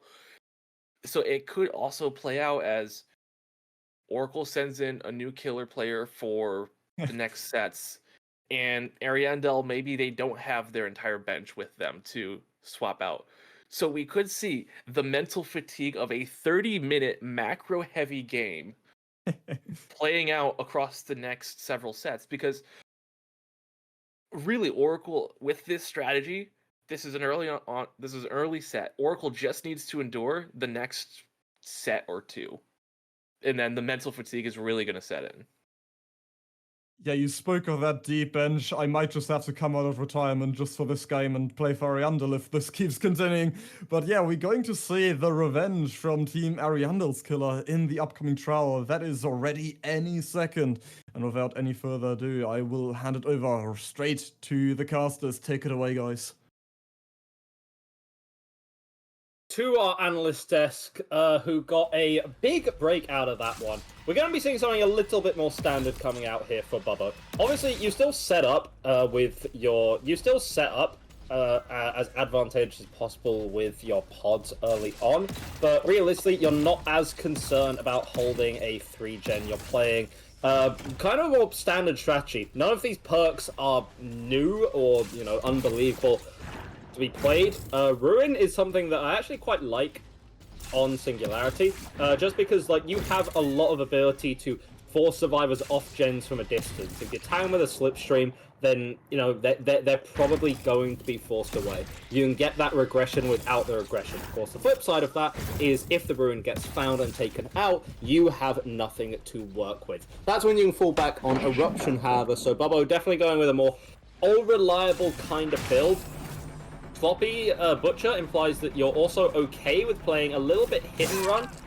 In addition, Baseball Glove kind of indicates that you're willing to play Chase a little bit more as well. That actually extends the duration of that overclock mode, which, to be honest, is most useful within the Chase. So you pair that with the purple add-on, which, by the looks of it, is the family photo again.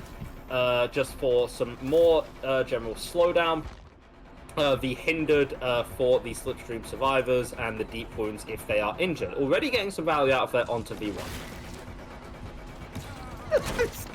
I'm sitting here going, and Bubbo could do the funniest thing in the world right now, and didn't.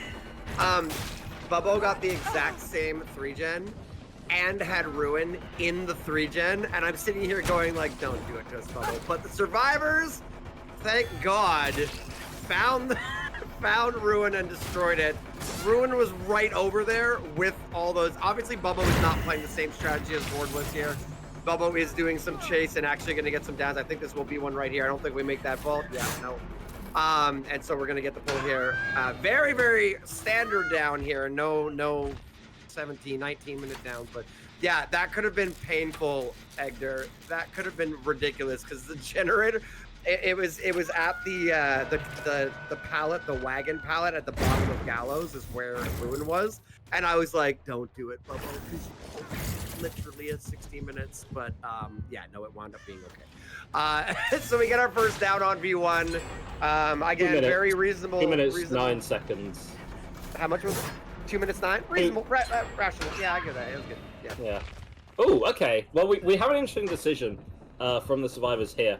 They've given 2 hooks to the killer at the same time, but they did that to prioritize getting another generator completed. They're going to pick V1. They have to do it now, but V1 is going to be in a pretty vulnerable position. If Flix gets slipstreamed, V1 kind of has to vacate the premises, or is going to be hit with one of their own. Bubba can TP back onto them, and then was that on purpose? V1 taking that hit? Because V1 no, I think that they were trying to tank a hit. V1's death hook. Yeah. Yes. No, I think that was trying to tank a hit, and they ran into each other. That was an accident. Well, that's what that was. That's a rather severe mistake, isn't it, Mr. Andrew? Go left. No, your left, not my left. That's what happened there. Yeah, that's go left. No, your other left. Yeah, that's unfortunate. And now we're at 3 hooks, 2 fresh. We are very, very. This is Bubbo has decided to play this as a more standard chase, which again, as the analysts were saying, I think Mathis, it's a very strong chase killer. So you can easily catch up and chase with your biopods and your slipstream and your overclock and. This is getting away, but mind you, there is no massive 3-gen like last time. So if the survivors can slow things down, we can maybe find ourselves in a situation where they can make something happen. But unfortunately, because of the way this is going, V1 is very close to death hook, and given the win condition, we can probably face camp this and force a trade or a double unhook, which will slow the generators down. We are going to take a tag here on Ward. I don't know, is Cartney near enough for the save, or is V1 gonna die? I truly believe V1's just going to die here. Yeah, it doesn't look like anyone else is here. You know, Ward's deep wounded, so can't really do anything. Everyone else being chased off here. V1's dead already. Bubbo already doing exceptionally well here. Bubbo, I believe, has already secured a tie condition. No, he's behind by a fresh. Out. Behind by one fresh. Yeah. Yeah, okay. And that seems to be coming out relatively soon. God bless Bubbo. After that last match, is like, hold my beer, I'll end this quick. Can I say how insane it is that Bubbo has, with Cartney going down at the end here, Bubbo has won this game in like less than half the time it took for Ward to get the first down. Just like, I'm sorry. It's just, this is like you couldn't have written a funnier comedy sketch of how this one played out. But they pop a third gen, 2 gens left. This is going to be the win here for Ariandel. Yeah, I mean, I don't know what the strategy was going. The one thing I want to say, the analysts were talking about the fact that, yeah, the fatigue can set in. But you know what's a really good fatigue fighter? Winning. Winning? Like, yes, it can get tiring to have these long matches, but winning a match, I mean, it gives you a natural high, right? So don't threaten me with a good time. I have to win a game. Oh no, you know. So yeah, it can definitely. I think that maybe the survivors of Ariandel were feeling a little fatigue after, you know, spending 30 minutes trying to crack a 3-gen, but winning a match definitely makes them feel better about it. Yeah. The average first down timer has been extended by 5 entire minutes. We're getting that little stat check up from the people in the back there. So strong work here. Obviously, we're kind of harping a lot on the last set, but we can also talk about what happened here. I feel like Bubbo played well. It's Bubbo, of course he's going to play well. But to be honest, I feel like this 5 has made quite a few mistakes, and some uncharacteristic ones at that. Obviously, V1 accidentally taking a hit despite being the injured and almost death hook survivor, which definitely wasn't the plan. We know for a fact that that's just not the play. And then in turn, the survivors also not being able to save V1, being zoned out early, being injured and broken down enough so that they couldn't actually get that save, meaning that they entered a 3v1 in about the first 5 minutes, and then after that, it was just a complete disaster. In that 3v1 situation, you were screwed. You were just screwed. There was no coming back from that. So Ward, gonna put on a good chase for the cameras at the very least. Still have a pallet here to work with. And you're not going to be able to drop it. Okay, well, that works. I mean, like, this was very textbook, right? Like you were saying, this was a very this seemed like a pretty normal Singularity. You can sometimes get, you know, in a match that's a little bit more slowed. We had the slowest possible match with Ward, and then we had Bubbo just doing chases, ending chases fast, getting the tunnel out, and then securing this. And survivors slamming out the generators. Like, you know, we got 4 gens in a pretty quick amount of time. But we got 4 generators, but without the care and the caution that you should potentially be using, versus, you know, when you're trying to make sure you get all the gens done and get people up the door. Anyway, so at the end of the day, that's going to be a W for Ariandel. Ariandel is going to go up 2-0 in the series. Will they sweep? Is a really good question. We'll have Freddy coming up after this one. I'm sure that we'll have some interesting stat changes. Tobi will talk us through. Egdar, is this going to be a sweep? Do you think? Are we going to see a sweep today? Do you want to know what my staff prediction was? I would love. 4-0 to Ariandel. And right now we are looking very much on track for that. You're halfway there. Basically, what I say is I'll make the most unhinged pred, and then if genius. Was I thinking about it? Not particularly, but it seems to be going very much that way. We're done with Singularity. Took us a while, but we got ourselves over the finish line at the very end. Proud of us for making it there. We're going to go back to our analysts, who are going to wrap up their thoughts on that matchup, then introduce us to the next set, which is going to be Freddy. Not Freddy Fazbear, unfortunately, not the new DLC, but Freddy Krueger, the Nightmare himself. We're going to be back with the Analysts in just a moment. Thank you very much, Egdar. Well, yeah, we've just essentially seen the exact polar opposites of what we were discussing after that first trial ended. Is it worth holding that 3-gen until the bitter end, or is it better to just commit to chases over and over, since Singularity has decent potential in chases, as we could just see with Bobo? Of course, there were numerous occasions where our survivors were able to take bodies for one another and so on, but in the end, Bobo was able to get his downs quite consistently. And yeah, that's exactly where I want to start. We still need to consider this game within the context of that 4-stage performance in the previous trial.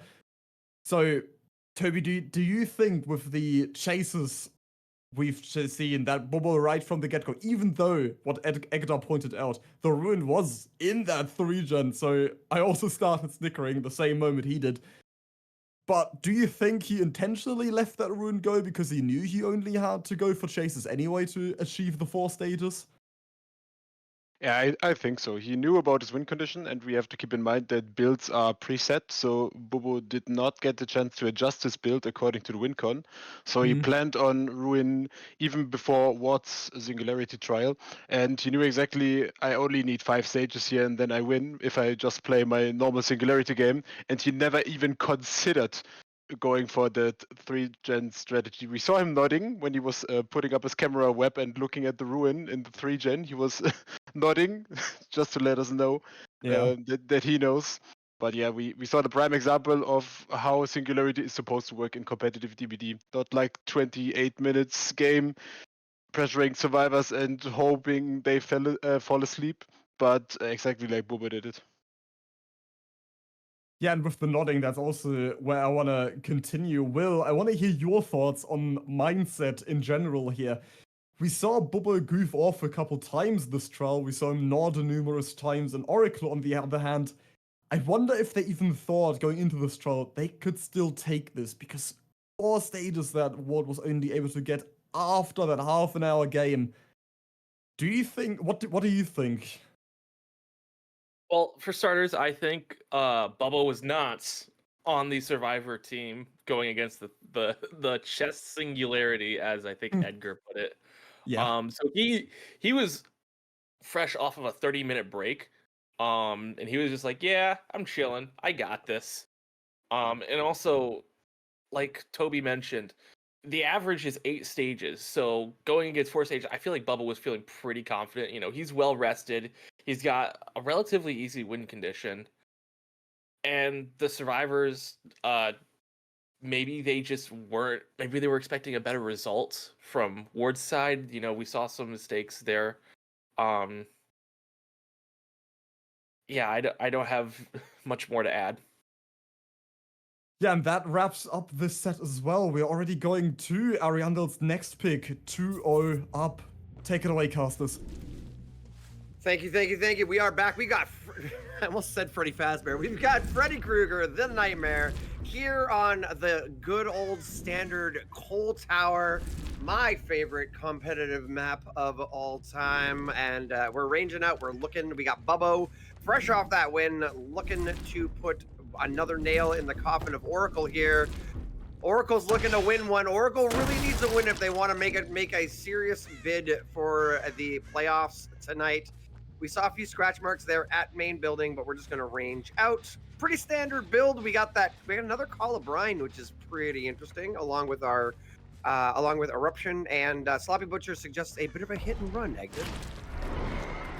Yeah, Call of Brine makes sense. I'm a little surprised of not running Pop Goes the Weasel instead alongside the Eruption, but I suppose it's a preference thing, and obviously with the recently buffed Call of Brine, you can use it to great effect. Every survivor is going to be asleep now, which means that Bubbo has a little bit of a power spike to work with until the survivors wake up. Honestly, the thing to consider with all of these Freddy sets is APM.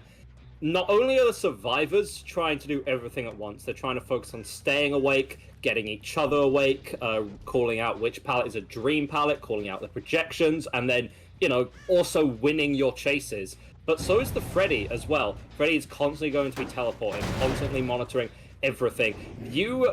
If you cannot multitask effectively, then you cannot play Freddy to a particularly high level. It is as simple as that. You have to be doing everything all at once. You're going to be finding Ward at the corner here, who actually opts to move away from the shack, utilizing balanced landing very well here. Early drop on the pallet, and the snare from Bubbo not going to hit anything, so it's just going to force a break. There's some good time being bought here by Ward for the other survivors to progress these generators. So much good time, in fact, that Bubbo has decided to leave them and instead focus on monitoring these generators. Remember, you can teleport to any generator, whether completed or not, regardless of progression, and any healing survivors who are asleep. You don't teleport right on top of them, but you do teleport right next to them and can definitely catch them out as well. So that's going to be enabled by the rest of the build. You have that purple pill bottle that's going to make those micro sleeps faster and faster over time, meaning that the survivors are asleep more and more. Alongside the Charles drawing Nancy's masterpiece, reduces the cooldown of that teleport whenever a survivor is affected by any kind of dream ability. And considering how many snares that you're going to be hitting, how many pallets you're going to be replacing, that should be a lot faster cooldown on those teleports as well. So this is really interesting. We're seeing a lot of really good play from both sides here. Survivors have yet to take a tag.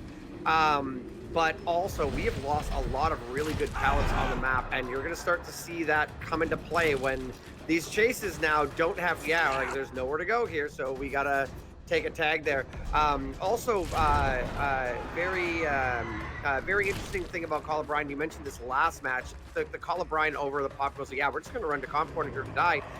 Cartney's going to go down, Eruption's going to go off, but a gen does pop right before that happens. Call of Brine is also an information perk, which is very interesting, particularly when you're a killer who can teleport directly to the generator. So if you aren't hitting great skill checks... Sorry?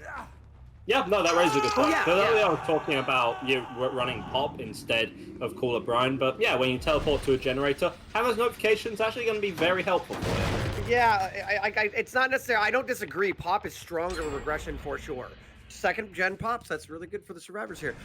But yeah, I think that's something interesting. If suddenly you start getting a lot of explosions on one generator when you're in a chase across map, that can not only be an indication it's being worked, but hey, there might be two of them there. That'd be a good one to go interrupt. So Bubble might be opting for less regression, more information. Speak of the devil, right? And look, we instantly go to teleport over there and give it a kick. And now we're gonna stop this one from popping. So yes, Bubbo taking a page out of Ward's book there by kicking the same generator over and over again. What we can... The survivors are doing really well. That first down came through about 3.5 minutes. The average Freddy first down is about like the 1.5-2 minute mark. So very much ahead of schedule are the survivors. Of course, 2 generators completed in exchange for just 1 hook stage. Everyone is healthy. V1 is taking the chase in a really good spot away from the actively worked on generators. This is really good. It seems like there's a little bit of a turnaround coming out from Oracle. It is early days, of course, but as we well know, oftentimes DVD matches, especially competitive ones, are decided in the first half, or honestly the first 2-3 minutes. The first 2-3 minutes have gone exceptionally well for the Oracle survivors. Springtrap, right? Look at Springtrap. Yeah. Hardwell's chase with Springtrap. You're 100% right on that, yeah. A third gen did pop. And V1 had a really good chase there. Again, really great. Couple nice, like a couple small micro things. Really nice 50-50 wins there by V1 on that kind of that sort of tank tread pallet there. Cartney's going to take a hit again and run into this jungle gym. Sorry, this is a 2 window. There's not a whole lot of pallets left. There was that one pallet we just left, but there's... Bubbo is going to see... You mentioned a power spike earlier. We're going to have a different kind of power spike in a sense that the survivors are really running out of resources, but the question is it going to come into effect in time before these generators get completed? Longer you can drag a game on, the better things generally go for the killer player. I say generally, oh well. Flicks falling lower in this corner, and yeah, there's nothing really to work with. You're zoned into this corner by the snares. I'm actually intrigued that Bo decided to revolt that, because now you've actually given the window for Flicks to make it to this gym over here. I genuinely think that, like, just by vaulting that one window, you had zoned him from actually reaching anything. But you try and play a little fancy. You get the down eventually, but it's going to be delayed a fair bit. Interested to see how these generators are coming along. Of course, Eruption did just proc on a couple of them, so that's going to be some slowdown the survivors are unfortunately going to have to deal with for a smidge longer, as someone's been positioned to go for the save. I think that was Cartney, but Bubba's going to let that happen just because you can prioritize an injury onto V1 and a nice hit to come through. Where these things maybe start to snowball for our killer. We're going to be... Sloppy Butcher is going to make it really hard to stay healthy. We found one of the few good pallets left on the map. There's not a lot of pallets. We're going to be able to get caught out. Some really smart play. Oh, goes for the eruption, but does not go off in time. Looks like we're just going to go corner. See, like, V1 has no choice at this point. There's nothing on the map but fake pallets, so we're going to go run over and die comp corner. However, we aren't going to hook yet. We're a little bit nervous. We're going to lose these generators. That Call of Brine did tons of work on that Shack gen. That Shack gen had 3-4 piston pumping, and I think it's down to maybe 10-15% now. The extra regression from Call of Brine paying off. Actually doing a really good job here. Obviously, I did question that at the beginning, but all of the success that we've seen has just made it abundantly obvious that, yeah, that was the correct perk to bring along. One more generator completed here. Cartney takes an injury, doesn't have any meaningful exhaustion to work with in chase, and I believe that everything over on this side of the map's been used. Cartney is going to have to run over to the corner to buy as much time as humanly possible, and it's going to work out, at least for a little bit. We can see the other generator being worked on is Shack, which, yeah, got so regressed, so brutalized by that Call of Brine, only sitting at just a third progress now. Flicks does have Deja Vu, so 5% extra time could save a couple of seconds. Doesn't sound like a lot, but honestly, when you get into the latter stages of the match, that could genuinely be everything. Bubba's made a decent recovery here. I think right now, both these teams are in quite a healthy spot. It seems to be anyone's game. Of course, the early game absolutely massively went in the favor of Oracle. But Bubba's been having some very good chases, very quick, very effective. And then also, yeah, the resource game is just falling out of favor of the survivors as time goes on. That was a really, really heads-up play I want to point out by Bubbo there. Bubbo started to started to teleport to Shack. And you could tell the comm came through teleporting to Shack, because then you saw Ward and I believe V1 start to run in and range over for the save on Cartney, and then Bubble stopped teleporting and turned back. So at that point, we got eyes on 2 survivors, and because we faked the teleport, we know that they're working on Shack. No, that's not surprising they're working on Shack, but we got information on every single survivor there. They need to save! They need to save! They need to save Cartney! Oh, so close. And all the gen pops. I was gonna say that rock body block there. We're gonna take the hook on V1 here. That is the fresh hook. We did down V1 earlier. Wow. Anyways, really heads up play by Bubble to get information on the entire team there, but they do get Shack done. So well played so far by Oracle. Now the question is, how many people can get out the door? Yeah, that's gonna be the age-old question here. It's not like these survivors are in a spectacular spot, but if they can get some outs, then they'll be doing relatively well. Door is already opened here. Freddy actually has a more often 4K rate than not. 2/3 of the time is going to end in a 4K. So actually, despite what I just said, Oracle getting any outs here is going to be good. This could be the start of a little bit of a turnaround. The first 2 sets were so utterly dominant in the favor of Ariandel, but really the survivors put in a phenomenal performance, and they're able to get themselves some outs. Of course, they'd like as many stages as possible here, but also they'll need to know when to cut their losses. Flicks is here. Does he get it?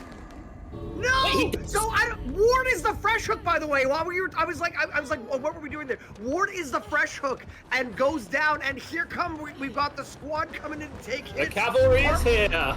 Courtney can die. Courtney's worth 1. Ward is worth 3. If Ward can get away, balanced landing comes in. This is huge. That firecracker save. Yeah, Courtney's like, take me, don't take my friend. Is she gonna make it out the door? She's not even asleep, so we can't even slow her. And now, because we didn't take the hit on Courtney, Courtney gets out. So instead of getting 3 or 1, we get 0. And that is going to be a 4 hook state, 3 fresh, I believe, for Bubbo. I'm not 100% sure on my math there. 4. Sir, yes, 4. 4, 3 fresh. Great end game there by the survivors. That is going to be rough for our killer. For the survivors of Ariandel to do. Amazing end game play. What did you guys think about it at the analyst desk there, Mathis? Thank you very much, Andrew. This could be the start to Oracle's insane comeback, being 2-0 down, and those first 2 sets being more than telling of Ariandel's immediately perceived dominance. But now that we are looking at set 3, not so sure anymore, especially since this was also Ariandel's pick. First of all, we need to, however, contextualize the result we just saw, because, if I'm not mistaken, Tobi, this killer is typically played on Dead Dog Saloon, isn't he? Yeah, he is absolutely played on Dead Dog Saloon normally, but because we saw Singularity earlier on Dead Dog Saloon, the Nightmare gets moved 1 map down to his second priority map, which is Cold Tower. We saw a few Cold Tower games also by Ariandel earlier this season, and if I remember correctly, the last time Ariandel played the Nightmare, it was actually DW piloting that killer.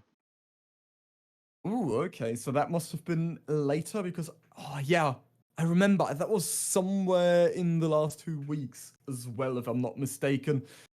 And yeah, this is really interesting how Bubba was also not able to profit from anything here. You know, we had this discussion yesterday when we were watching Angels on Dredge for Team Cynic against Oracle on Midwich Elementary School. He also struggled a lot in that early game. Here we again didn't see Bubba get many downs throughout the entire game as well.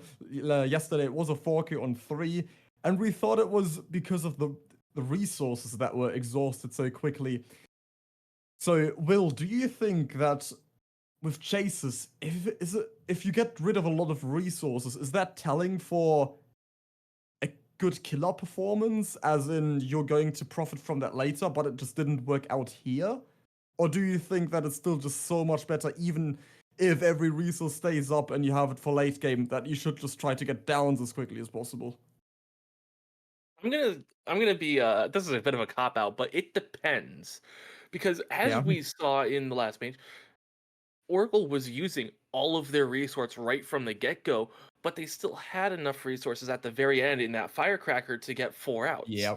So it's really going to depend on what killer you're playing, what map you're on, and how those resources end up getting used. Because if you're the killer and you can force resources early, then yes, of course it's going to be a really good late game. Because if you can force those resources to be used early in sort of an inopportune manner, then yeah, it's going to be freed up later. But if you're the survivors and you can put off using those resources so you have them for the late game and you can use them well in the late game, then it's really going to be in your favor. So it really does depend on what the situation is on both sides and the skill on both sides to kind of dictate how those resources get used. Right, yeah, it's a lot you need to manage, something that most people don't really take into consideration with DBD. Also, I'm glad you point out that firecracker. Have you seen that range? I've never seen that before. Not even the range, it was the angle. We didn't see Bubbo's perspective, but from the survivor's perspective, it looked like Bubbo was looking like 90 degrees away from it. It's from the mother flipping side. Yes, you would be the one to recognize what I just said. Yeah, it seems like Flix was learning from 72 Hours back in the day. And Bobo cosplaying as Angry Pug. But yeah, we're already in the next game, so dear Curses, please take over. Thank you to the analyst desk there for their, I'm sure, incredibly insightful analysis. Ward also going to be going with a pretty standard build. No one's trying to reinvent the wheel on Freddy. No Caller Brian this time. Pain Resonance instead, along with the Sloppy, Corrupt, and Eruption. So that's going to be the only change of perks that I can particularly recall coming out there. And this first chase taking place at the main building. Not entirely sure this is exactly where Ward wants to be taking that chase, especially because the corrupted gens are all around here. However, there's actually 2 survivors stuck here, Swatter and Excise. So even though iPick and LaMagic are bullying out some generators over on the other side of the map, they need to move Excise closer to there as well. Swatter has learned telekinesis, it seems, is able to drop a pallet with nothing but the power of his mind. And it's good enough, it intimidates the Freddy enough to have him leave. We're going to see pressure instead onto LaMagic. Again, all survivors now fallen asleep, so they have to be particularly careful of the Freddy. In terms of add-ons, we're looking at the pill bottle, do the exact same thing to get those faster, sleeps. We also have the jump rope. That increases the hinder duration from the snares by half a second. So that is not a lot, but again, that much hinder, that little time, and the margins that a lot of these tiles tend to work with, that could end up making a pretty significant difference in chase. Unfortunately, Ward's first chases haven't really been going too successfully. First generator completed. Again, it's not like the Oracle survivors had a particularly bad early game, but it seems that Ariandel are definitely following suit. Yeah, so decides to get rid of a couple of those resources. Ward did, getting rid of the Shack pallet and another one of those really good God pallet, God Rock pallets. There was another one nearby there, sort of just outside, between Shack and the water tower area. So some nice pallets still on the map here. We are looking to get our first hit here. I like the build. Another good rock pallet here. I like the I think he was trying to bait the hit there and then didn't come in. I like the build. I like the pain res. Obviously, again, the build was picked before the last match, but I like the fact that we have pain res because given the win condition, great. Yeah, decided to full send it, and LaMagic was expecting to double back there.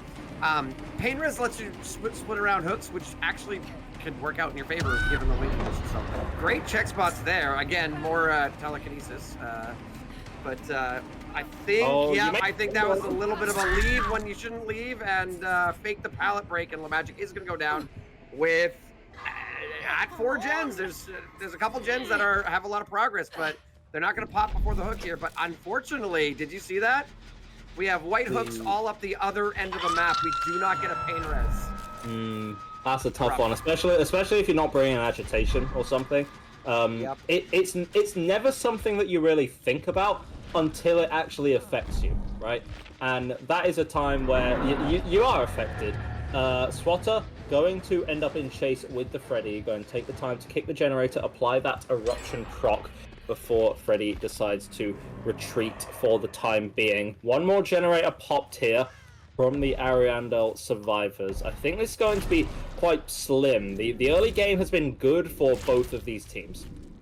Ward doing a decent job on the Freddy so far, but also Bubbo also kind of did a decent job on the Freddy earlier.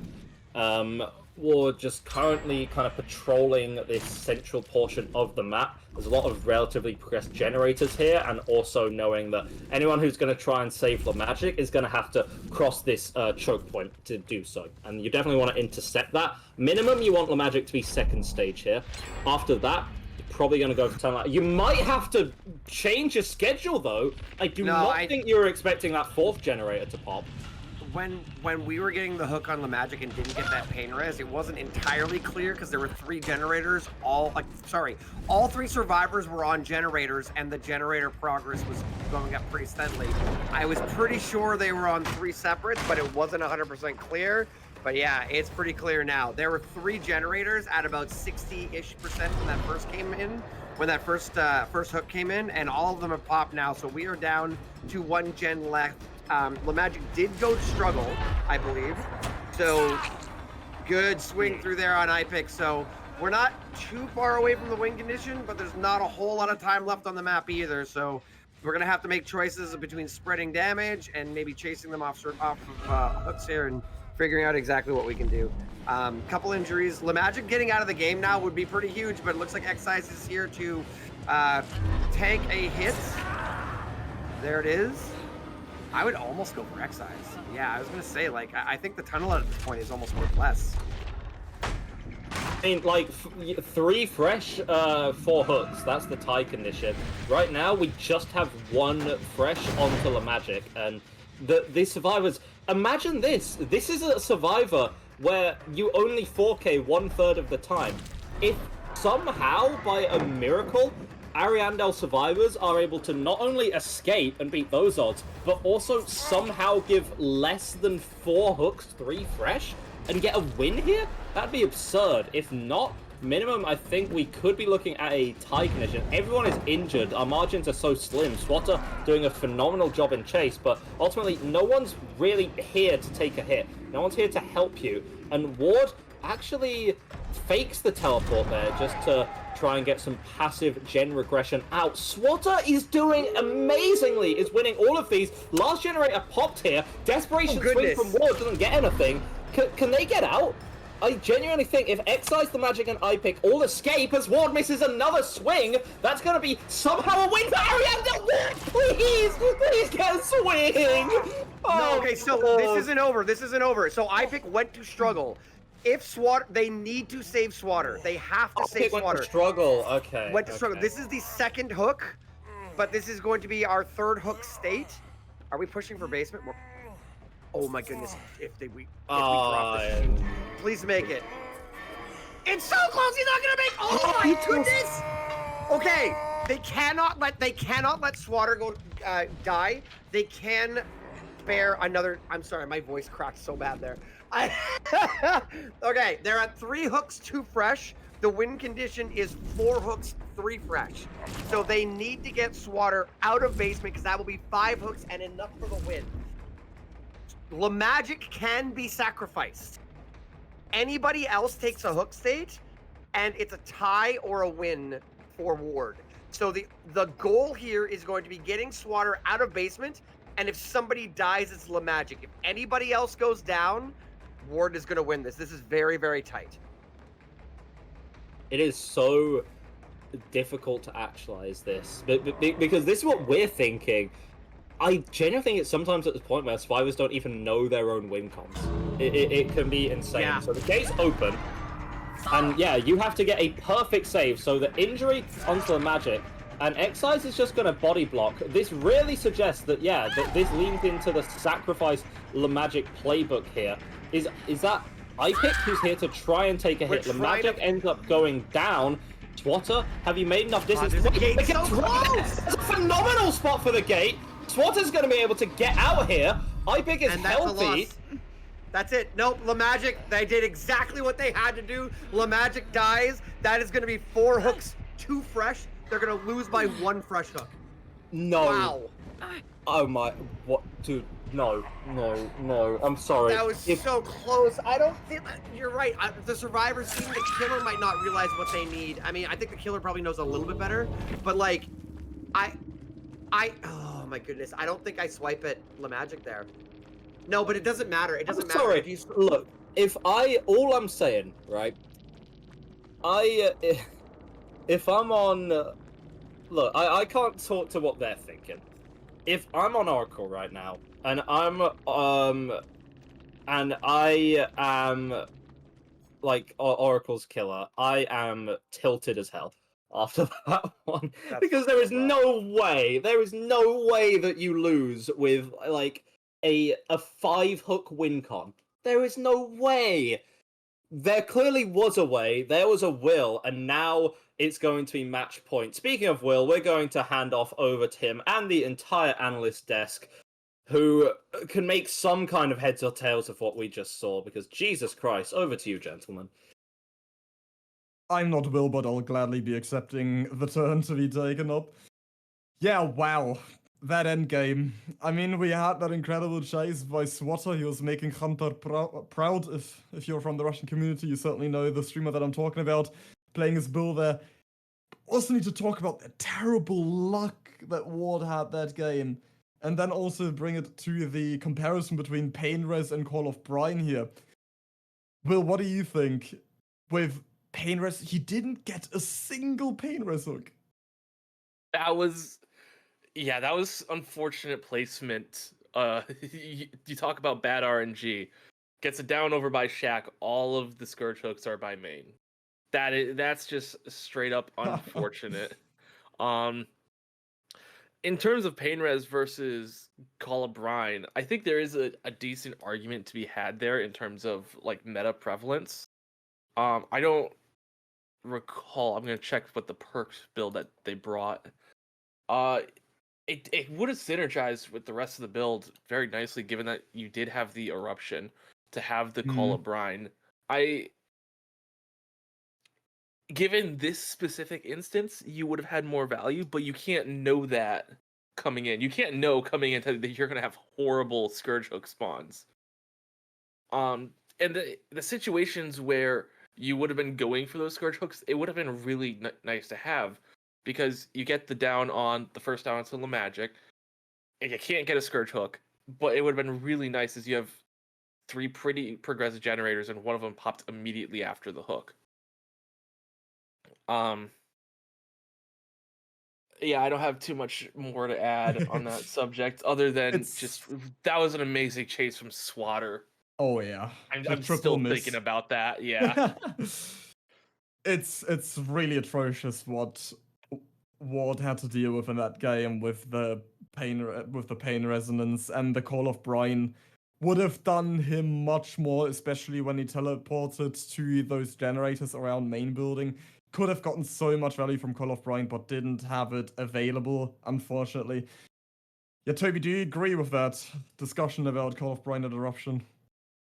I absolutely agree, but I need to point out one major thing. The only thing that Ariandel Wonders had was this really, really nice endgame play. They had like one chance.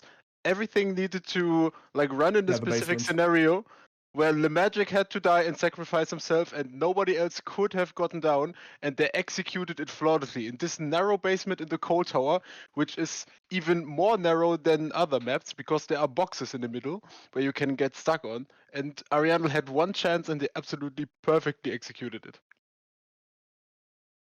Yeah, that basement play, there is so many variables that go into that. Typically, when I used to play, I would always tell my teammates, okay, one guy has to take it, then 2 healthy survivors need to run in. One survivor gets the unhook, the other takes another hit on the basement stairs, so the unhook can't be interrupted. And then you have one healthy survivor and the injured survivor run out, and the healthy survivor has to take the hit for the person after the base could borrow time or endurance status effect runs out.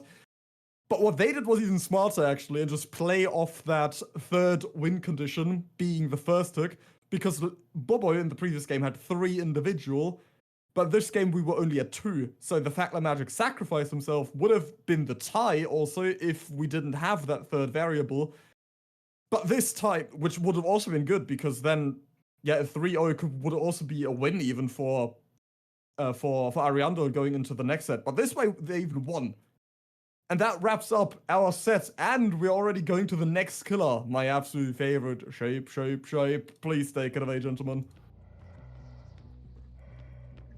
Welcome back, everyone. Yeah, this is, I mean, it's hard not to feel bad for Oracle. They've had such a great season, and you know, they had a great best of 7 yesterday, but it's not over yet. It's not over yet. Now, the question is, are we going to see a sweep, or are we going to keep this going? We've got Myers. This is, by the way, gentle viewers, this is our 2nd viewing of Michael Myers, the Shape, in DBDLeague Season 10. Our first was yesterday. Today is number 2. Pretty definitive games yesterday. We had one 4K, and we had a very low state There was a few mistakes made. Well, the thing about stealth killers is if you make a mistake, you can get instantly, it can very quickly go south. So we're going to have to see how it goes here. Ward has got to stage 2, doing a little chase here on Swatter, walking up to one of these God pallets. Swatter is not going to use it yet. Oh, we're just getting some stock away. And I don't know. What do you? I don't know if you you saw the build yet, Egdar. What do you think about Myers' build here? And what do you think? What do you think our goal is to get our stages here? Egdar, you are currently muted. I apologize, my friend. You raise a good point. So Go ahead. So what I was saying is use Trail of Torment and bully the survivors that way. Myers is called a stealth killer, but like realistically, not really. He's got a terror radius in tier 2 and 3. He's undetectable in tier 1, but barring like a challenge run or running the specific add-on, you're not staying in tier 1 for the entire match. So you're gonna have to rely on the Trail of Torment to actually close distance on this fire. It seems like you're gonna be able to do that onto IPick, but IPick actually gets to a pallet here. Unfortunately, it's just a terrible one. And so you're going to take your long lunge with Ward. Now, this Evil Within is actually going to be a long one. It's going to be extended by 40 seconds on account of the tuft of hair. Trade-off said it took a bit longer to get there, but it didn't seem that Ward struggled all that much to actually get the stalk progress on this Vibes, especially because that is partially offset by the other add-on. The Judith, I believe it's Judith Myers Memorial. Point is, it increases your stalk speed by 25%. Just a flat 25% gain to your power when stalking. So that's going to be very advantageous as well. Another kick on the gen means another pop of the undetectable. Now SWAT has to be very careful here. Myers doesn't have a ton of chase ability to work with, but you do have to be a little afraid of that extended lunge and faster vault speed as well. Is it the best chase power? No, but when we're dealing with, you know, these kind of simple windows and pallets, it can be a little intimidating here. Swatter, however, playing very safe, doing a very good job as well. Hardwell getting chased down, but seemed to have had that scouted out and is able to make a lot of distance over towards this TV pallet over here, which connects into the window as well. I think that barring a misplay from Hardwell, yeah, so that basically, I was gonna say, I didn't. Brutal caster curse. Hardwell will get out of this, no problem. I want to throw something out too. When we're talking about Trail of Torment, which by the way, Trail of Torment was what caused the ridiculous snowball effect yesterday in our Myers match. The interesting thing about undetectable, 2 gens, 3 gens have now popped. That was very quick. The interesting thing about undetectable is not just that you don't have a terror radius. We cannot overstate the how much survivors will use the red stain in chase, and undetectable removes your red stain. Interesting, really big brain. Maybe thinking about a big brain play there by Ward.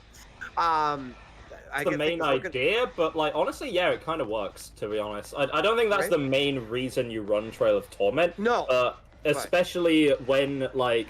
Especially because a lot of these tiles are... say you're like in the showers and like you have the high walls and you're really relying on peeking the corners and seeing that red stain to see what you do. Yeah, not having that. With the margins of Myers having a slightly longer lunge too, that can definitely make a small difference there. Ward currently just patrolling the basement. To be brutally honest, it's kind of suicidal to try and make a basement rescue against a Myers. Even if right now, you know, okay, well his power is not, it's 50%. Maybe there's potential to get in. This is in essence an insta-down killer, and you can never truly know how close he is to that insta-down. I do not imagine that Hardwell gets saved here unless Ward has like hard committed to a chase on someone else and that's been called out. Other than that, it is just far too risky to go down and try and trade with an insta-down in basement. So Hardwell getting down in a not great spot. I think it's iPick. Yeah, it was iPick who was kind of hanging out. I think who was our first down. So I think it was like, okay, if I get an opening, I'm gonna go for it. You guys work generators. Call out if he's on you. If I can get an opportunity to go down, I'll do it. At least I'll have enough. Like, oh, you know, if you can communicate to me, at least I'll have enough time to get there and get back. Oh, wait. Oh my god. Okay, Ward. Spicy play, spicy Trail of Torment play, but does not end up paying off.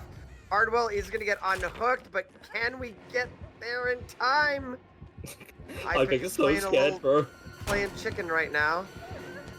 Yeah, he has to. What can you do? There's a hulking freak of nature in insta-down mode, and with this god power gone, Hardwell's going to go down. But honestly, the value there would be... Not again! No.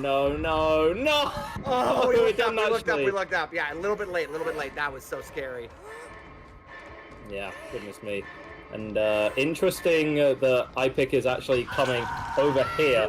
It's very lucky that Swatter had that much progress on the generator. But also, look how long this tier 3 is going to last. Remember, like, this loop isn't one that you escape, it's one that you burn time on. Ward's got time here and can insta-down Swatter, so Bubba and iPick should be fine to escape here. We have the hook onto the kill onto Hardwell. There was a hook onto iPick, and then maybe Swatter also going down here and giving all those hook stages over. Survivors are going to look to play as best as they can to help out.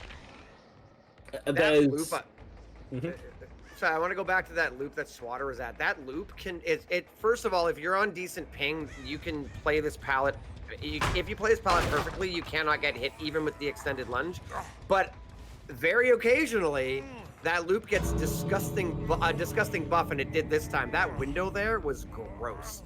So there were opportunities like Ward had to mind game that palette differently because of the window there too before the palette was thrown. Obviously the palette ended up going in. We're gonna see Bubbo and iPick leave. We're gonna get 3 extra hooks on Swatter.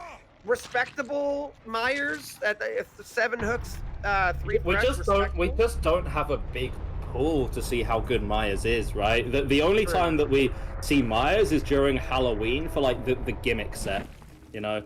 And this is very much not a gimmick. This is high tier competitive play right now coming out. So we just don't know how well that does. Maybe if the analysts have maybe more scrim knowledge, that's something they could point out, but we are going to be going to them. This is the last chance, all right, for Oracle. They are on the precipice. They are 1 trial away from bowing out of this tournament entirely. They do get a neat little $1,500 prize, but, you know, you want to make that top 4. You want to be in contention. You want to be one of the best teams of all time, all right? Right now, Ariandel are making their mark in that regard. Thank you to our analysts who are going to take it from us now. With DBD comp, there's just really no telling which result already pre-decides who is going to take that set point. And especially what we've just seen with a 2K on Myers. Yesterday, we've seen very wild results, especially that first one with a 4K on 4. I hope for the well-being of all Survivor teams that we're never going to see that redone again. But yeah, with the game we've just been seeing, there's a couple of things that stand out. Definitely also that basement unhook that iPick ended up going for. But I want to redirect the attention to something else first that I find really interesting, which is where Myers becomes very niche on the killer side. And that would be the fact that once you tier up from 2 to 3, well, every tier level from 1, 2, and 3, you also level up not just in speeds or in one-shot capacity, but also in lunge range. You go from 0.2 seconds to 0.5 seconds to 0.7 seconds. And I feel we saw a very good example of how much of a difference that makes on that last pallet with Swatter. Tobi, if you remember that at the very end of the game when Swatter was down in the corner on that pallet, that is typically regarded as a safe pallet by most comp players, one that you can check spot, where you can always go based off reaction time and never go down. But Swatter went down very quickly there. Would that be because of that 0.7 second lunge? Absolutely. The increased lunge range definitely plays a factor there. Like if you're playing against Ghostface and you're check spotting this pallet, you are not getting hit that quickly. Like you have more room to maneuver, but the extended lunge range for Myers, a lot of people just don't account for it because when are you playing against Myers as a comp player? Myers is such a niche killer, and I guess they scrimmed it, but yeah, it's like a lot of muscle memory when you're used to playing Larrys against Ghostface or other Yeah. killers. A lot of people just don't account for the lunge range. Yeah, it's a great point. Typically, you play against Ghostface on that map, and then all of a sudden in DBDLeague, you have to go against Myers. But yeah, then also, Will, let's talk about that basement hook as well. Typically, that's not worth saving. IPIC went for it anyway, because Ward got a bit cheeky against Swatter on that generator with that Trail of Torment. Do you think you should stay closer to that and protect it at all costs, or do you think what Ward did, being a bit risky there, was the better play? I feel like Ward definitely could have gotten a down there. If he maybe just been a little more patient, I am not 100% sure, but that was I know stats are Tobi's little thing, but in the last 2 games, Ward has missed a lunge on Swatter 5 times. Just a funny little thing I decided to track. But no, if that lunge hits onto Ward, we're looking at probably a very different game because that gen does not get completed in nearly as much time. And sure, you give up the unhook in the basement, but they were getting that anyways. And maybe if you don't go for that cheeky little play, maybe you can defend that unhook a little bit better. Maybe they don't go for it. Maybe they just wait for another opportunity because there was still time on that hook. There's a lot of what ifs about that situation, but I like the play from Ward there to try something a little unique, try something a little funky, because you know Myers is a niche killer. It's already funky enough. Why not get a little more funky? Throw him off. And we are now also potentially looking at the last game already, maybe. So, dear casters will accompany you for this next trial. You're going to accompany us, and one of these teams could be accompanying us to the end of their run here. Oracle have had their backs against the wall for this entire series. Even when they're playing out of their minds, it just simply isn't enough against the brick wall that is Ariandel right now. And to be honest, the foundation of that wall is Bobo's killer over here. Again, it seems to be a case of utilizing Trail of Torment on this map, be as undetectable as humanly possible, and then strike when the time is right. That being said, the survivors are doing quite a good job of delaying that time out of Tier 1. Myers is helpless in Tier 1. He is useless. He needs to get out of that as soon as humanly possible. Even if you can delay that by seconds and seconds and seconds, that's going to be better for you, because that in turn also delays the ability to get to Tier 3. It's only in Tier 3 where Myers becomes a killer that actually has arms and can really do anything here. So, in Pikz, who's found over here, going to try and break line of sight as much as possible, although using the exact same add-ons, mostly the same build, trading out Agitation for Call of Brine. So you lose the ability to position hooks as carefully as you want them, with the trade-off of the better gen regression. Slow start for the time being. Survivors playing incredibly safe, but they seem to be doing a good job of it. Their backs are against the wall, but they need to stay composed. They cannot let themselves go down. I think that a couple times I've seen, and this isn't unique to this game particularly, but V1 there was prioritizing distance over breaking line of sight, and unfortunately that led to Bubble getting quite a bit of the Tier 2 progression to Tier 3. As you can see now, we are getting very dangerously close to Tier 3. Now, the nice thing about Leary's is that there are 2 very, very, very strong God palettes. The one in the library that we saw there, and then one that is typically sort of towards the opposite side of the map that we're on right now, which will be the hallway one with the pallet that basically you have to throw. And the only way you can really play it is if you get lucky with doors and you're a stealth killer. What we'll want to see from our survivors here is playing very safe, and hopefully it's one of those situations where unless you're really, really far away, you want to make sure those pallets get thrown before before you take it down, Bubbo looking around seems to have lost track of the survivor they were chasing, but just happy to relax and walk around and keep pressure on. We're sitting at 99%, so the next chase will probably be a bit tense. Whether it's short or long, we'll see. That's a generator. Oh, not this pound again! It's fine. It's fine. They're able to. No.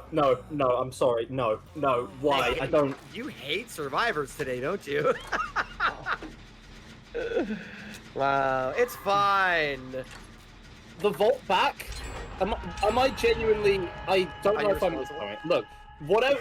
Look. Point is, that is more generators completed. Okay. Yeah. Ward could If you have hadn't said longer, it's fine, he doesn't double vault. I'm just putting that out there. But Okay, understandable, understandable. I mean, like, I'm sure there was a reason for that double vault, okay? I just currently don't know it. And it's a tiny mistake like that Bubbo is going to take advantage of and is just going to exploit for all it is worth. Right now, Bubbo going to be patrolling the map in this tier 3. Not undetectable, however. Haven't been able to get any Trail of Torment kicks. And also, this hook isn't in the basement. So it's not going to be as deadly a save for the survivors. They're able to make a lot of distance. Ward, honestly, can take another chase as the injured survivor. And should be relatively... Just don't play that window, Ward. Just... Same window. Oh, no. Yeah, okay. So Ward falls. So as I was saying about Ward doing... well, and Bubbo not getting flashlight blinded there. The survivors are still working on these generators. And remember, Myers isn't great at gen pressure. Like, it's not like he can't do anything, but he has no mobility to get to the gens. If they're not running something like a pain resonance and getting downs doesn't really help. So having to walk to each individual gen with no mobility or even slight movement speed buff at that, you know, it's not even like a tier 3 Myers is particularly fast. He just moves at a normal speed now. And that isn't really going to be good enough to kick all of these generators effectively. V1 in this corner now has this pallet here, relatively 50-50 to play. Nice stun here because that's actually going to allow some distance to be made. And at some time the unhook came in while that was happening. I don't know if you saw that. The unhook came in like as the stun and the unhook were perfectly timed. I'm sure it was just coincidence, but like exceptionally well done there. I'm just noticing, by the way, Egdar, these generators are not too bad to defend here. We've got 3 sort of around this neighborhood. V1 has been unfortunately the one who's been the target of Myers stalking, and this time, it's not going to be Ward who pays for it. It's going to be V1 who goes up on hook. Looking at the win condition is 8 hooks any which way, or 7 hooks with all 4 fresh hooks. We are doing fairly well as survivors, but we are at the turning point right now. Right now, we need to keep it clean. We need to get the unhook while not taking another down. I don't even know if I would be working on that generator. Ward is dead. My fault. My time this time. It's totally fine. Everything's fine. It's totally fine. Ward is dead. I was gonna say I wouldn't be working on that generator. It is in a dead zone, and you're in tier 3. And Ward was dead on hook. If I'm the survivors of Oracle, I am telling Ward to get across map and chill out and hang out until we can get a heal and we can get out of tier 3. But unfortunately, the survivors pushed a little. Maybe impatience pushed a little too hard, and now we're down to the 3v1, and this is looking like you might be seeing the end of it. Yeah, these gens, as you were saying before, they are pretty easy to defend. All that bluster that I was going on about the mobility and the inaccessibility of these gens not going to be a problem. I believe that V1's been caught out here as well. That's another down here. Oh god, things just go from bad to worse for Oracle right now. This is becoming brutal. This is becoming painful to watch. You want this team to succeed so bad, but they're just being outmatched and outclassed. Yeah, I mean, okay, so there is some unfortunate situations where V1 went down there. I've talked about this previously when casting, but that pallet there can be anywhere between a god pallet to the worst pallet on the map, and that was the worst pallet on the map. With the 2 doors, it's this one. No, sorry, it's not this one. It's the one over there. But when there's 2 doors open next to that pallet, the pallet is completely useless. If one of the doors is closed or there's a window, it's a pretty strong pallet. If both doors are closed, it's literally a god pallet. So unfortunately, that was a garbage pallet. V1 got caught out. Again, I feel like if the survivors had slowed down when V1 was on hook and Ward was injured, if we just slowed down, healed up, let tier 3 regress to nothing, I think we were in a position for this to win. See, this is what I'm talking about. Look at this. Both those doors are open, so this pallet sucks. It's absolutely right because you can walk around it. I see exactly what you mean, but Flix is still actually making it work. Best of a bad situation, but it becomes bad. It becomes worse. And I don't think there's a recovery here for Oracle. That might be it. Oh, goodness me. Goodness gracious. Oh my god. Okay. I think you set the record for the most caster curses in a single match today. Every time you say something positive about the survivors, and that's a GG. They instantly die. GG. That is Oracle bowing out this tournament. Ariandel have finished this one with a 4-0 sweep. There was no clutch for Oracle. There was no miracle map. There was just clean execution by Ariandel from start to finish. And they have sent a message to the top 3 right now. The rest of the bracket, if you are in our path, you better run. There is a very clear break between, like I said, the top 4 and the rest of the teams, and we see why. Ariandel able to sweep Oracle. Ariandel earned 4th place, and then they fought to keep it, and now they are going to be making it to the playoffs. We have the semifinals now. For those of you who don't know out there, what is going to happen is Invictus is in 1st place. We have Nokran and Ariandel. And, oh my goodness, my brain is stalling out right now. Sorry. We have Elysium. How can I forget Elysium? We have Elysium, Invictus, and Nokran. Invictus is going to get to choose their opponent. So we'll have to wait and see whether they're going to pick Ariandel, Nokran, or Elysium. The other 2 will play off, and then obviously we'll go into the finals there. What a fantastic showing by Ariandel, proving that they belong in the finals. And proving they belong in the playoffs, rather, I should say. And now we're gonna have to see what happens next weekend with those semifinals.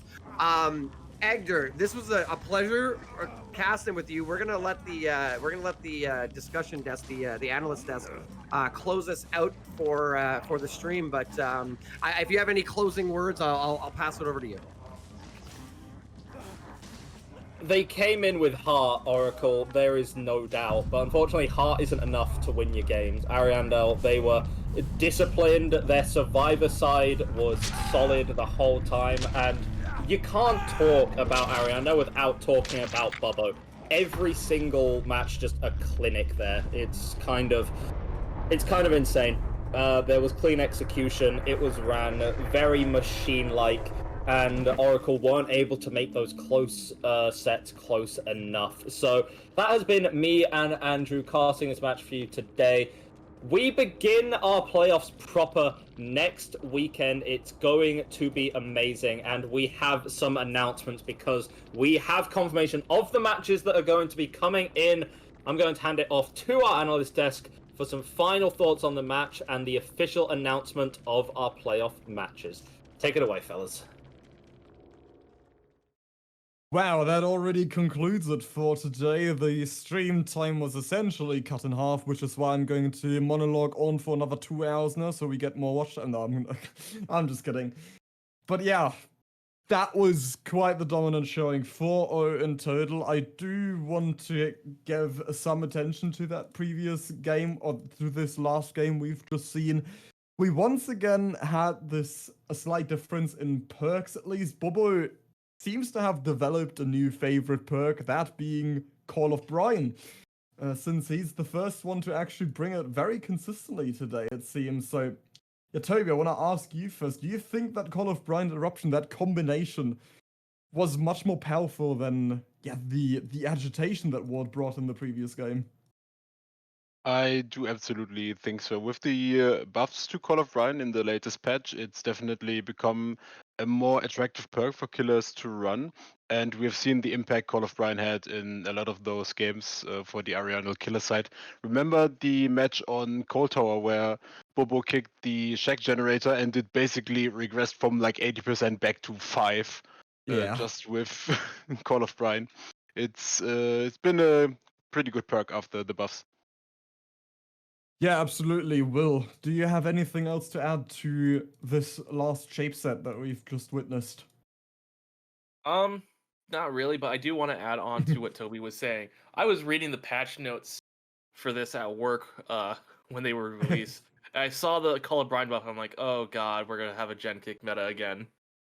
The perk that I once called useless way back when. But yeah, no, Call of Brine got a lot of value over the rotation, and yeah, all in all, it was just a better Myers game from Bubbo. Yeah, especially also with what we saw in the middle of the map at main building there when he was able to get ward down so quickly.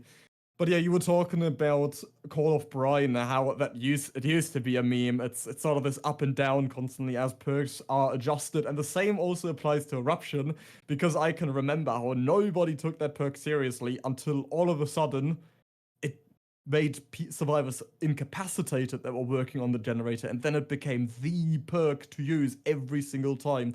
And I remember it was my team, Oh Boy, in 2022, our player Exits, who played Blight back then. He was the first to actually bring Eruption into comp games, even before the incapacitated change, because he always believed that perk would someday change the meta. Then it did, and we still see it used to this very day. Even in this last set, we saw it both times. But yeah, thank you everybody so much, especially also again once more to Will and Tobi for accompanying me during these talk shows. To wrap everything up for today, the list of playoff contenders is ultimately finalized. We have Invictus, Elysium, Nokron, and Ariandel. I've also got some intel in the background. Oh, well, I was about to check because that was still up in the air, but now we have actual confirmation. Invictus, as considering they are the first in the table, they have the privilege to pick their opponent, their first matchup in the playoffs, and they have decided to go with Nokron, meaning we are once again going to see Invictus and Nokron against each other. This, what used to formerly be Eternal, going toe-to-toe, head-to-head again in this matchup after we saw a very dominant performance by Invictus in the week 9. There's hardly any surprise in that. I was also expecting Invictus to go with this, and otherwise they would have gone with Oracle if Ariandel had lost this. But yeah, to me at least, the Nokron pick is not that surprising. They want to save the best for last, and we might just see another Xeno Nightlight, Team Xeno, Team Nightlight matchup in the grand final.